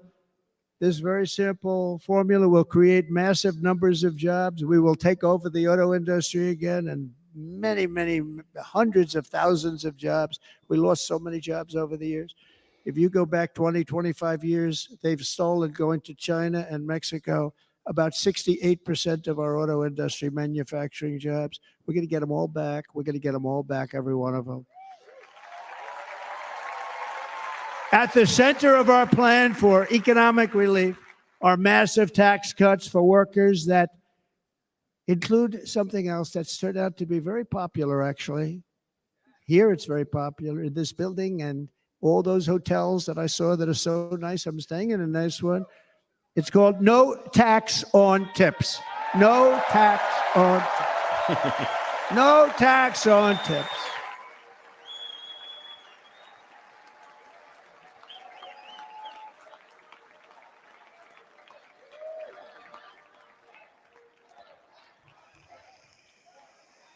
I got that by having dinner recently in Nevada, where we're leading by about 14 points. Hello. Talk your stuff. I'll see you there very soon, everybody. And we're having dinner at a beautiful restaurant in the Trump building on the Strip. And it's a great building. And the waitress comes over. How's everything going? A really nice person. How's everything? Oh, sir, it's so tough. The government's after me all the time on tips, tips, tips. I said, well, they give you cash. Would they be able to find him? She said, actually, and I didn't know this. She said, very little cash is given. It's all put right on the check. And they come in and they take so much of our money. It's just ridiculous. And they don't believe anything we say. And they've just hired, as you know, 88,000 agents to go after them even more. And I said, this shows the level of my, most people go out, they hire consultants, they pay millions of dollars. But I said to her, let me just ask you a question. Would you be happy if you had no tax on tips? She said, what? I got my information from a very smart waitress. That's better than spending millions of dollars. And everybody, they're gonna like that, loves it. They're gonna like to know waitresses and caddies and drivers and everybody's a large group of people that are being really hurt badly. They make money. Let them keep their money. Yeah. I'm going to protect Social Security and Medicare. Democrats are going to destroy Social Security and Medicare because all of these people, by the millions they're coming in, they're going to be on Social Security and Medicare and other things, and you're not able to afford it. They are destroying your Social Security and your Medicare. Under my plan, incomes will skyrocket, inflation will vanish completely, jobs will come roaring back, and the middle class will prosper like never, ever before, and we're going to do it very rapidly. Okay. But no hope or dream we have for America can succeed unless we stop the illegal immigrant invasion, the worst that's ever been seen anywhere in the world. There's never been an invasion like this anywhere. Third world countries would fight with sticks and stones not to let this happen. The invasion at our southern border, we will stop it, and we will stop it quickly. You heard Tom Homan yesterday. Tom Homan, put him in charge and just sit back and watch. Brandon Judd, the Border Patrol, he's incredible. These guys, they really, their job is a lot easier if they don't have to do anything, but they want to. They're patriots. Brandon Judd, Border Patrol, ICE. ICE goes out. You have to see what ICE does with MS-13. You have these are probably the worst gang, and ICE goes in there. And I know a lot of people in these rows here, and they're very tough people, but they don't want to do this job. They'll go into a pack of MS-13 killers. They're the worst, probably the worst gangs in the world. We have thousands of them. I moved thousands and thousands out in my 4 years. We moved them out, and it was a pleasure. But ICE would go right into a pack of these killers, and you see fists flying, you see everything flying, and then they take them. They put them in a paddy wagon. They take them back, and they get them out of our country. And the other countries weren't accepting them back, and I called up, and I said, tell them that we're not giving them economic aid anymore. And the next day, I got calls from all of these countries that were terminated. Billions of dollars we spend on economic aid to countries that does us, frankly, no good. And the next day I was called by everybody. I couldn't take all the calls. Sir, what's the problem? I said, you won't take your killers back that you sent in caravans into America. You won't take them back. Well, sir, if you'd like us to, we would give very serious consideration to doing that. And within 24 hours, they were being taken back. For years and years, when I first came in, they said President Obama tried to get him to go back, and they wouldn't accept him. They'd put planes on the runway so you couldn't leave the plane. They'd close the road so you couldn't take the buses. They'd all have to turn back. As soon as I said no more economic aid of any kind to any country that does that, they called back and they said, sir, it would be our great honor to take MS-13. We love them very much. Let's go. That's wild. We love them very much, sir. That's We'll take them wild. back. That's He wild. on it. At the heart of the Republican platform is our pledge to end this border nightmare and fully restore the sacred and sovereign borders of the United States of America. And we're going to do that on day one.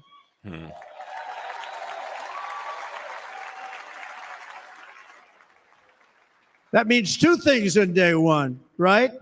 Drill, baby, drill, and close our borders. Yeah. Roger that. Let's go. Let's go. That's what we need, though, man. And by the way, and I think everybody as a Republican, as a patriot in this room, and most Democrats, we want people to come into our country, but they have to come into our country legally. All right. Legally. Yeah. Less than 4 years ago, I handed this administration the strongest border in American history.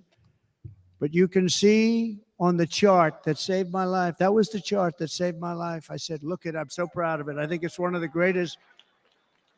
It was done by the Border Patrol. One of the greatest charts I've ever seen. It showed everything just like that. You know the chart.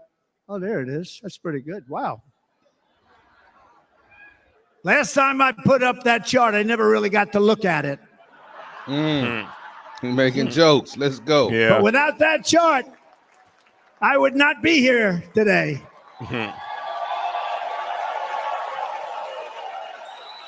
Never got to look at it.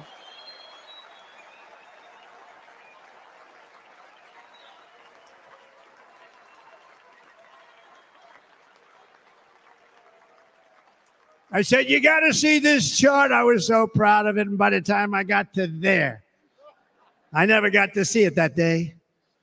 But I'm seeing it now, and I was very proud. If you look at the arrow on the bottom, that's the lowest level, the one on the bottom, heavy red arrow. That's the lowest level of illegal immigrants ever to come into our country in recorded history, right there. Right there. And that was my last week in office. And then you see what happened after I left. Look at the rest. And if you go out a little bit further, it's getting to be a little bit old, but I love it anyway, right? But you can go much higher with those numbers. Look what happened right after that. The invasion began. We had the opposite. We stopped the invasion. But the invasion that we stopped was peanuts by comparison to what happened after I left. Look at what happened after I left. They took over our country. We ended all catch and release. We shut down asylum fraud. We stopped human trafficking and forged historic agreements to keep illegal aliens on foreign soil. We want them to stay on their soil.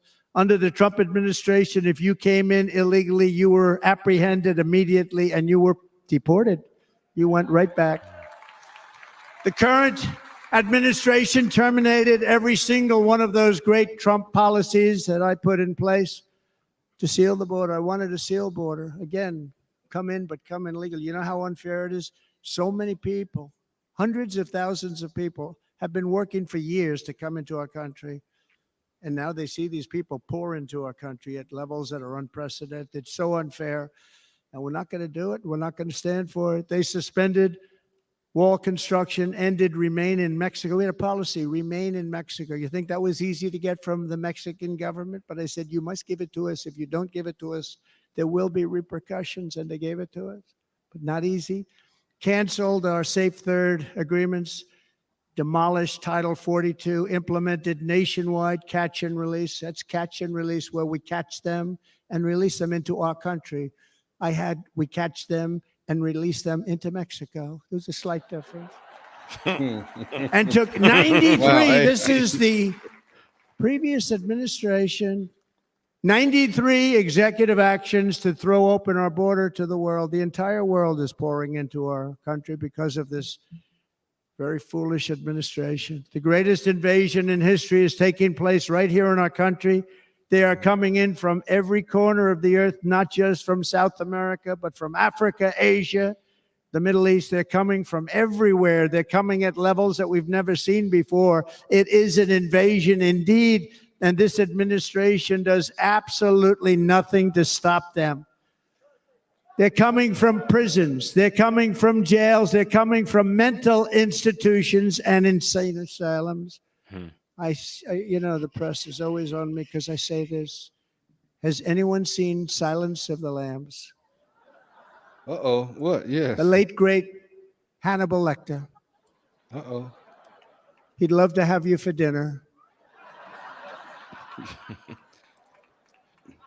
That's insane asylums. They're emptying out their insane asylums. And terrorists are coming in at numbers that we've never seen before. Bad things are going to happen. Meanwhile, our crime rate is going up while crime statistics all over the world are going down because they're taking their criminals and they're putting them into our country. A certain country, and I happen to like the president of that country very much, but he's been getting great publicity because he's a wonderful shepherd of the country. He says how well the country's doing because their crime rate is down. And he said he's training all of these rough people. They're rough. He's training them. And I've been reading about this for 2 years. I think, oh, that's wonderful. Let's take a look at it. But then I realized he's not training them. He's sending all of his criminals, his drug dealers, his people that are in jails. He's sending them all to the United States. And he's different in that he doesn't say that. He's trying to convince everybody what a wonderful job he does in running the country. Well, he doesn't do a wonderful job. And by the way, if I ran one of the countries, many countries from all over, I would be worse than any of them. I would have had the place totally emptied out already. I don't know who you're talking about. But we become a dumping ground for the rest of the world, which is laughing at us. They think we're stupid. And they can't believe that they're getting away with what they're getting away with, but they're not going to be getting away with it for long. That's what I can tell you. I wonder if that's El Salvador. I don't know. I'm not In sure. Venezuela, Oh, Venezuela. Caracas, high crime. Caracas, Venezuela. Really a dangerous place, but not anymore. Because in Venezuela, crime is down 72%. In fact, if they would ever win this election, I hate to even say that, we will have our next Republican convention in Venezuela because it will be safe. Our cities will be so unsafe, we will not be able to have it there. In El Salvador, murders are down by 70%. Why are they down? I told you, did I say El Salvador? No, he would have but you he was locking up a lot of convinced that people. because he's trained murderers to be wonderful people. No, Yeah. they're down because they're sending their murderers to the United States of America. This is going to be very bad.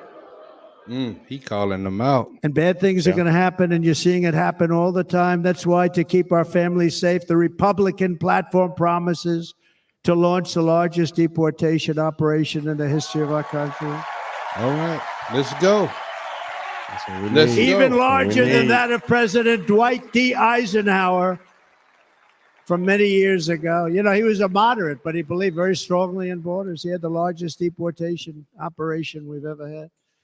Just recently, I spoke to the grieving mother of Jocelyn Nungary, a wonderful woman, a precious 12-year-old girl from Houston who last month was tied up, assaulted, and strangled to death after walking to the convenience store just a block away from her house.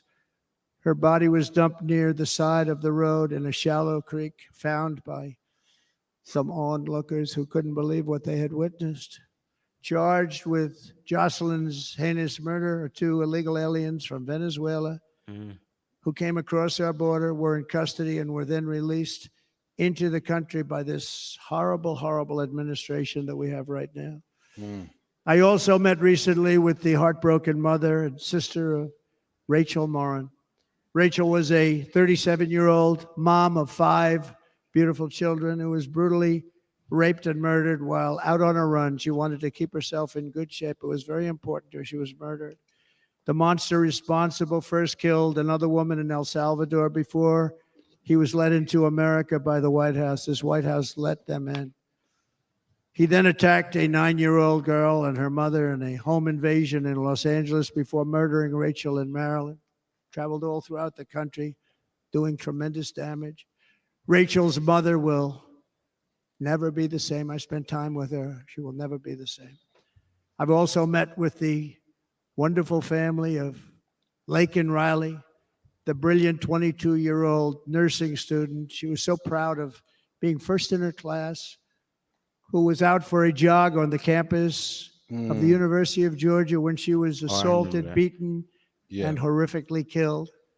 Yet another American life was stolen by a criminal alien set free by this administration. And these were incredible people we're talking about. These were incredible people who died. Tonight, America, this is my vow. I will not let these killers and criminals into our country.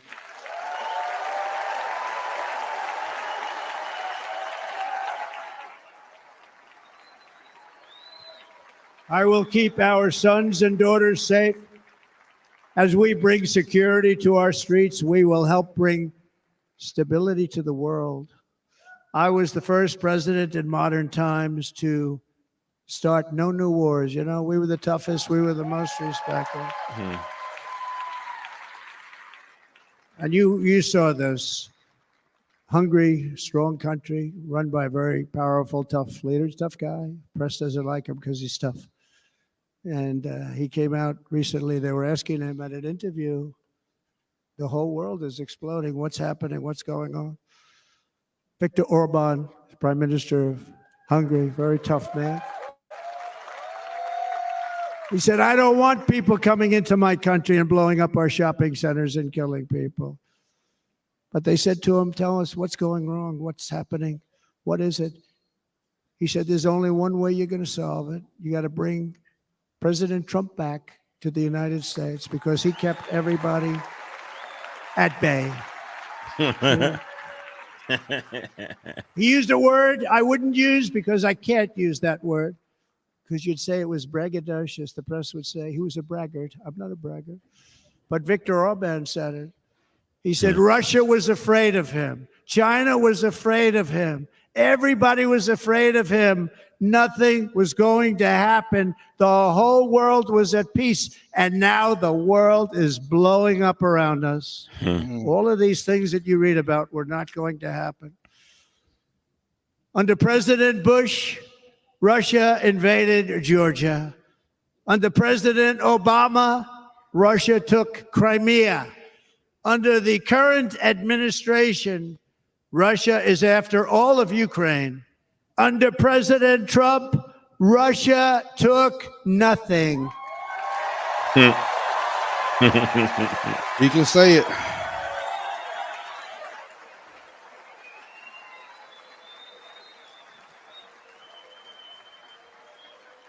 We defeated 100% of ISIS in Syria and Iraq, something that was said to take 5 years, sir. It'll take 5 years, sir. We did it in a matter of a couple of months. We have a great military. Our military is not woke. It's just some of the fools on top that are woke. Oh, let's go. He said, they not woke. Come on. He said some of the fools on top. Say it again. I got along very well. North Korea, Kim Jong-un, I got along very well with him. The press hated when I said that. How could you get along with him? Well, you know, it's nice to get along with somebody who has a lot of nuclear weapons or otherwise, isn't it? Right. See, in the old days, they'd say, that's a wonderful thing. Now they say, how could you possibly do that? But no, I got along with them, and we stopped the missile launchers from North Korea. Now North Korea is acting up again, but when we get back, I get along with him. He'd like to see me back, too. I think he misses me, if you want to know the truth. Let's go. Our opponents inherited a world at peace and turned it into a planet of war. We're in a planet of war. Look at that attack on Israel. Look at what's happening with Ukraine. The cities are just bombed out. How can people live like that where buildings, massive buildings are falling to the ground? It began to unravel with the disastrous withdrawal from Afghanistan, the worst humiliation in the history of our country. We have never had a humiliation like that. True. I ain't like that. 13 heroic U.S. service members were tragically and needlessly killed. 45 others were horrifically wounded. Nobody ever talks about that. Yeah. No arms, no legs, face explosions, horrifically wounded. And by the way, we have a man in this room who's running for the U.S. Senate from a great state, Nevada, named Sam Brown, who paid the ultimate price. Thank you, Sam. Thank you, Sam. Thank you. He paid the biggest price probably ever paid by anybody that is running for office, and I think he's going to do great. He's running against a person that is not good, not respected, a total lightweight.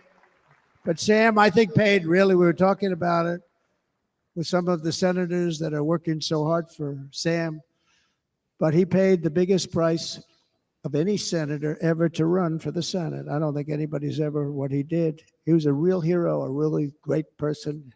And he's running, and I hope that everybody gets out and votes for Sam Brown.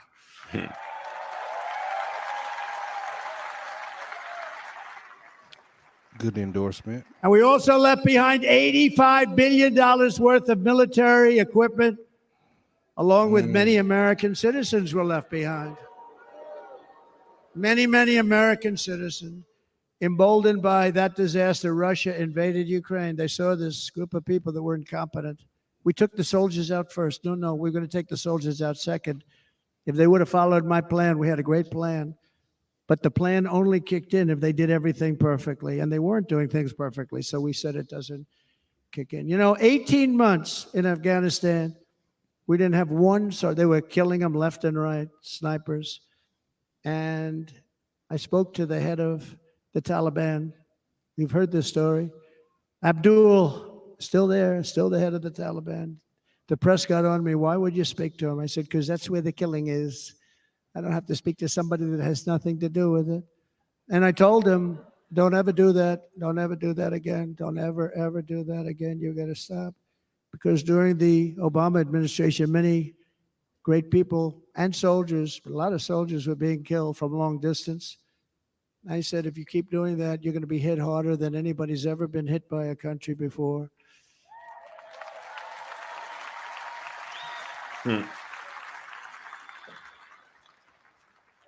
And he said, I understand, Your Excellency. He called me Your Excellency. I wonder if he calls the other guy Your Excellency. I doubt it. The other guy gave him everything. I mean, what kind of a deal was that? He walked out, gave him everything. Trump being petty right now. He being right petty. Now, Afghanistan is one of the largest sellers of weapons in the world. They're selling the brand new, beautiful weapons that we gave them. But think of it. He actually said to me, but why do you show me a picture of my home? I said, you'll have to ask your people or one of your wives. But he could figure it out. And for 18 months, we had not one attack on an American soldier by the Taliban. 18 months.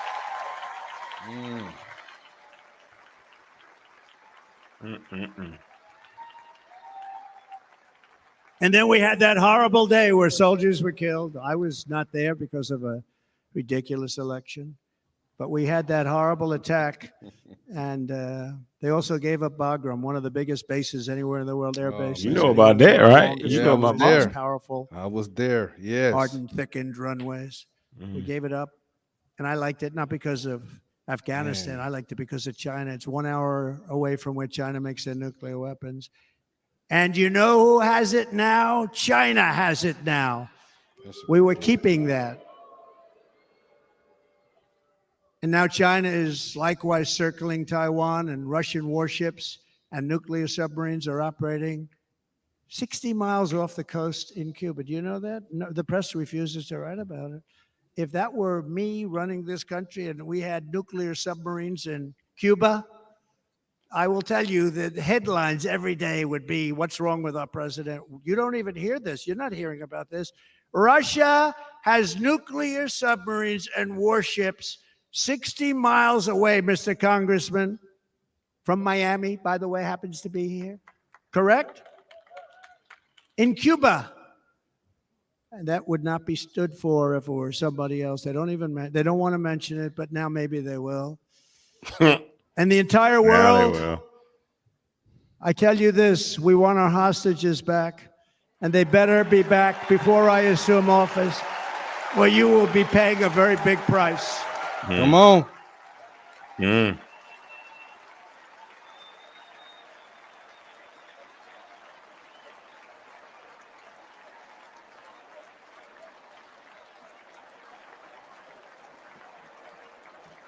With our victory in November, the years of war, weakness, and chaos will be over. I don't have wars. I had no wars other than ISIS, which I defeated, but that was a war that was started. We had no wars. I could stop wars with a telephone call. I could stop wars with just a telephone call. Is he flexing? Properly That's a little stated, cocky there. it would Is he never flexing? start. We will replenish our military and build an Iron Dome missile defense system to ensure that no enemy can strike our homeland. And this great Iron Dome will be built entirely in the USA. We're going to build it in the USA. And Wisconsin,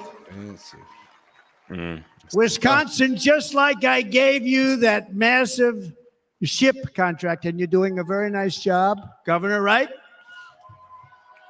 Thank you, Governor. And they're doing a great job. In fact, I had a little design change, and we gave them a tremendous for essentially what we used to call destroyers. These are now the most beautiful. They look like yachts. I said, we have to take the bow and we have to make it a little nicer and a little point at the top instead of a flat nose. And the people at the shipyard said, this guy sort of knows what he's doing. We have most beautiful ships, right, Governor? Everybody sitting over there. And it was a big contract that everybody wanted. I gave it to Wisconsin, but we're going to have a lot of that built right here in the state of Wisconsin and all other states. Israel has an Iron Dome. They have a missile defense system. 342 missiles were shot into Israel, and only one got through a little bit. It was badly wounded. It fell to the ground, but most of them are. And Ronald Reagan wanted this many years ago, but we really didn't have the technology many years ago. Remember, they called it Starship, spaceship, anything to mock him. But he was a very good president, very, very good. But now we have unbelievable technology. And why should other countries have this and we don't? No, we're going to build an Iron Dome over our country, and we're going to be so expensive. be sure that nothing can come and That's harm jobs, our though. people. Yeah, and again, from an Plenty of economic jobs. development standpoint, we're going to make it all right here. No more sending it out to other countries in order to help. Yeah, It's see? America That's what I'm first. saying. That'd be America good. first. Yeah, That would be Them good. That's jobs. We man, will for the next unleash the few power years. of American innovation. And as we do, we will soon be on the verge of finding the cures to cancer, Alzheimer's disease, and many other diseases. We're going to get to the bottom of it. You remember this gentleman that I don't want to mention other than one time I had to, because when you say the 10 worst, I had to do it. I didn't want anybody to be confused. But this man said, we're going to find the cure to cancer. Nothing happened. We're going to get to the cure for cancer and Alzheimer's and so many other things. We're so close to doing something great. But we need a leader that will let it be done. We will not have men playing in women's sports. That will end immediately. Let's go. Hey, he putting down issues, man. Oh man. He's letting you know, people. Congregation, what you And think? we will restore and renovate our nation's once great cities, making them safe, clean, and beautiful again. And that includes our nation's capital, which is a horrible killing field. So Yeah. many things. They leave from Wisconsin. They go to look at the Washington Monument. They end up getting stabbed, killed, or shot. We will be very soon very proud of our capital again, Washington, D.C. That's good.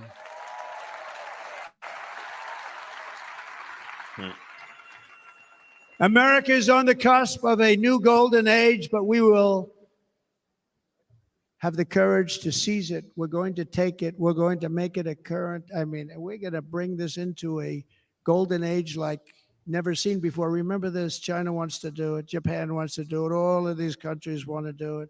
We have to produce massive amounts of energy if we're going to produce the new. If you look at some of the things that have been done and some of the things that we're going to do, but AI needs literally twice the electricity that's available now in our country. Can you imagine? But instead, we're spending places where they recharge electric cars. They built 8 chargers at a certain location toward the Midwest. 8 chargers for $9 billion. Think of them as a tank for filling up your gas.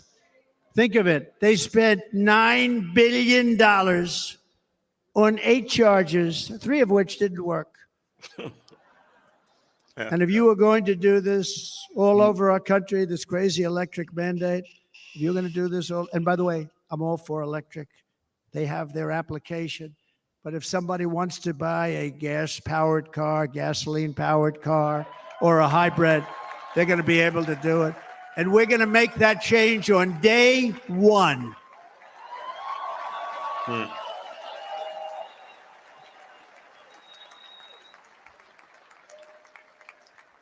So to conclude, just a few short days ago, my journey with you nearly ended. We know that. And yet, here we are tonight, all gathered together, talking about the future, promise, and a total renewal of a thing we love very much. It's called America. Come on. We live in a world of miracles. None of us knows God's plan or where life's adventure will take us. Yes. I want to thank Franklin Graham for being here tonight. He's an outstanding man. He wrote me a note recently. I have a lot of respect for him. Sir, I love your storytelling. I think it's great in front of these big rallies. But sir, please do me one favor. It won't make any difference. Please don't use any foul language. I was a little embarrassed. I said, he said, it won't make any difference. Actually, it does. The story's not quite as good, but I've been very good. The story is not quite as good, to be honest. Yeah, he's been good. I've got to have a little talk with Franklin. But he was great. He's a great gentleman. His father was so incredible, Billy Graham. My father used to love taking me to see Billy Graham. My father would take me to see Billy Graham at Yankee Stadium. He had the biggest rallies you've ever seen. He was a good rally guy, too. But he'd get up, and he was a fantastic guy. My father loved Billy Graham. But I love Franklin Graham. I think Franklin's been fantastic. And I'm working so hard to adhere to his note to me. I'm working hard on it, Franklin. But if the events of last Saturday make anything clear, it is that every single moment we have on earth is a gift from God. Yes. Yeah. Yes. I agree. Yes. Yes. Yes. We For have sure. to make the most For of sure. every day for the people and for the country that we love. The attacker in Pennsylvania wanted to stop our movement, but the truth is the movement has never been about me. It has always been about you. It's your movement. It's the biggest movement in the history of our country by far. Can't I be like you stopped. saying that. Mm-hmm. It can't be stopped. It has always been about the hardworking, patriotic citizens of America. For too long, our nation has settled for too little. We settled for too little. We've given everything to other nations, to other people. You have been told to lower your expectations and to accept less for your families. I am here tonight with the opposite message. Your expectations are not big enough. Not big enough. It is time to start expecting and demanding the best leadership in the world, leadership that is bold, dynamic, relentless, and fearless. We can do that. We are Americans. Ambition is our heritage. Greatness is our birthright. But as long as our energies are spent fighting each other, our destiny will remain out of reach. And that's not acceptable. We must instead take that energy and use it to realize our country's true potential and write our own thrilling chapter of the American story. We can do it together. We will unite. We are going to come together, and success will bring us together. All right. All right. It is a story of love, sacrifice, and so many other things. And remember the word devotion. It's unmatched devotion. Our American ancestors crossed the Delaware, survived the icy winter at Valley Forge, and defeated a mighty empire to establish our cherished republic. They fought so hard, they lost so many. They pushed thousands and thousands of miles across a dangerous frontier, taming the wilderness to build a life and a magnificent home for their family. They packed their families into covered wagons, trekked across hazardous trails, scaled towering mountains, and braved rivers and rapids to stake their claim on the wide open, new, and very beautiful frontier. When our way of life was threatened, American patriots marched onto the battlefield, raced into enemy strongholds, and stared down death and stared down those enemies to keep alive the flame of freedom. At Yorktown, Gettysburg, and Midway, they joined the roll call of immortal heroes. So many just so many heroes, so many great, great people. And we have to cherish those people. We can't forget those people. We have to cherish those people. Talking about those statues and everything else, Kane. Reading into it. Come on. And building monuments to those great people is a good thing, not a bad thing. Yeah. They saved our country. No challenge was too much. No hardship was too great. No enemy was too fierce. Together, these patriots soldiered on and endured, and they prevailed because they had faith in each other, faith in their country, and above all, they had faith in their God. They're going to rip this. Just like our beast up. ancestors, we must now come together, rise above past differences. Any disagreements have to be put aside and go forward, united as one people, one nation, pledging allegiance to one great, beautiful, I think it's so beautiful, American flag. Tonight, I ask for your partnership, for your support, and I am humbly asking for your vote. I want your vote. Going to make our country great again. Every day I will strive to honor the trust you have placed in me, and I will never, ever let you down. I promise that. I will never let you down. To all of the forgotten men and women who have been neglected, abandoned, and left behind, you will be forgotten no longer. We will press forward, and together we will win, win, win. Let's go. Let's go. Hey. Fight, fight, fight, remember? Yeah.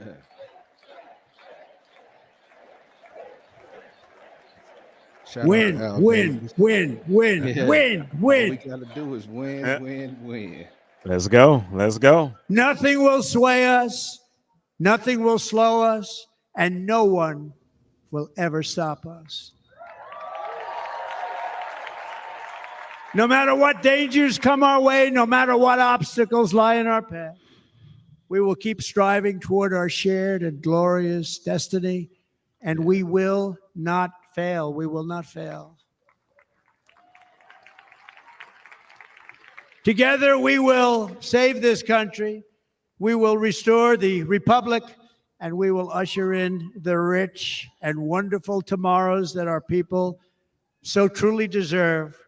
America's future will be bigger, better, bolder, brighter, happier, stronger, freer, greater, and more united than ever before.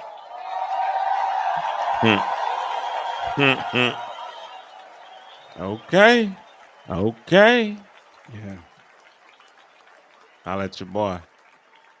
And quite simply put, we will very quickly make America great again. Thank you very much. Church. Thank Let's you very go. much, Wisconsin. God bless you. Oh, what? God bless you, Wisconsin, and God bless the United States of States of America, our great America. Come country. on. Thank you very much, everybody. Thank you. Look out now. Hey. That is Kane, we former just President Donald J. Trump What do y'all delivering his think? acceptance speech for the nomination of his party. Mute The that, presidential mute that. Oh, my nominee goodness. began reflecting. What do y'all think? Yes, just a quick outtake, Kane. It's going to be so interesting to see tomorrow how the other gonna- media outlets Oh, chop man. chop and screw some of those messages that he had in his statement. Okay, Yeah.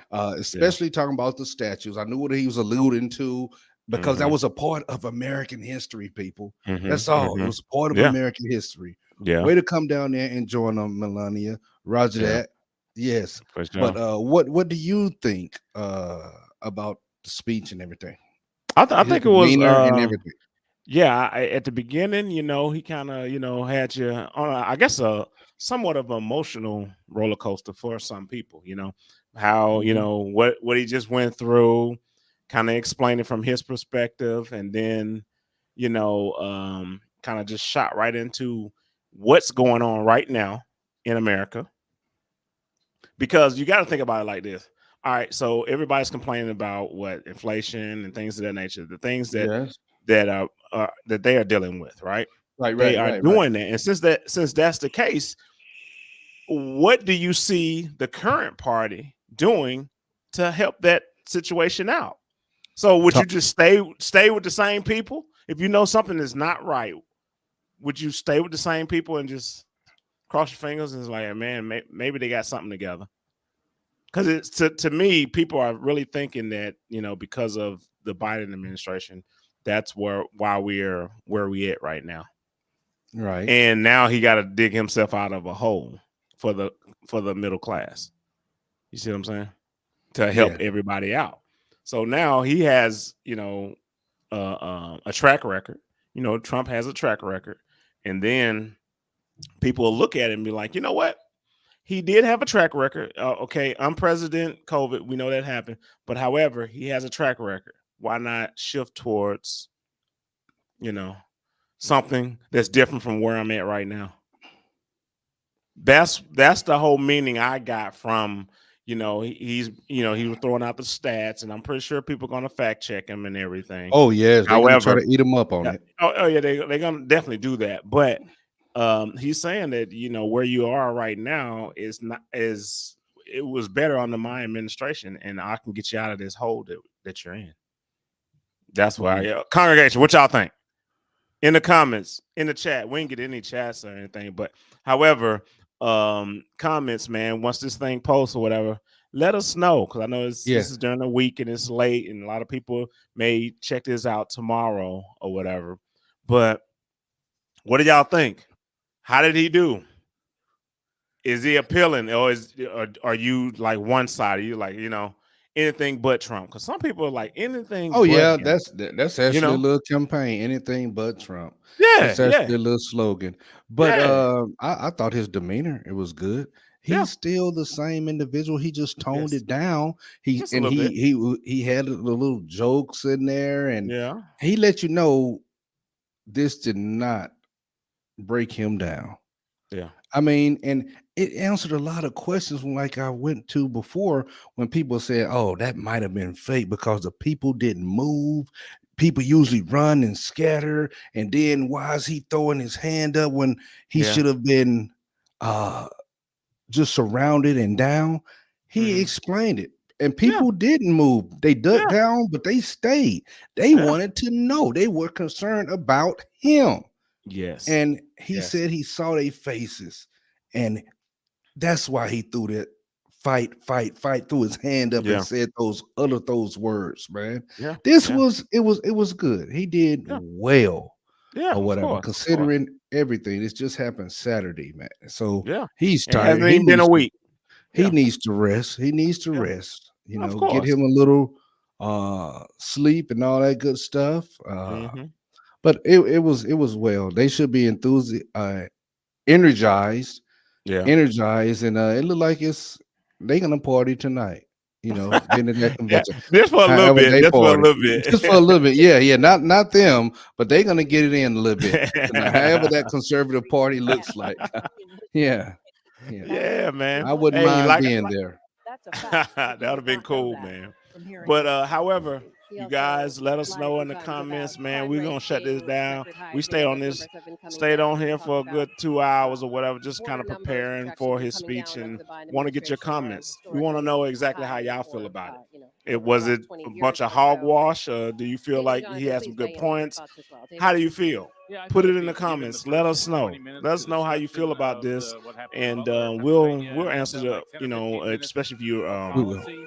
asking AP cruise to us victory. some questions, direct questions The or whatever. But yeah, remaining, we'll answer 70 the minutes of questions. speech We'll keep that was dialogue going after mind-boggling. the live All you here. have to But do is I give appreciate Judy you coming performances, through. I appreciate you but watching there us, is no and clear we have competition. more to come. And We have it's different not things that just we for plan to the do just to finest people keep that you I guys went to college. engaged. Guarantee. And What you got, Mitch? But and we are there's doing a this for punishment, the character you. flaw that We Biden are has. here for you, Mhm. congregation. Yes, That's it. That's it. definitely, definitely. All right, you guys. We'll see you next time, and that's the uncomfortable truth. Hey, Do baby. something. Roger that. For Yes. sure. Mm.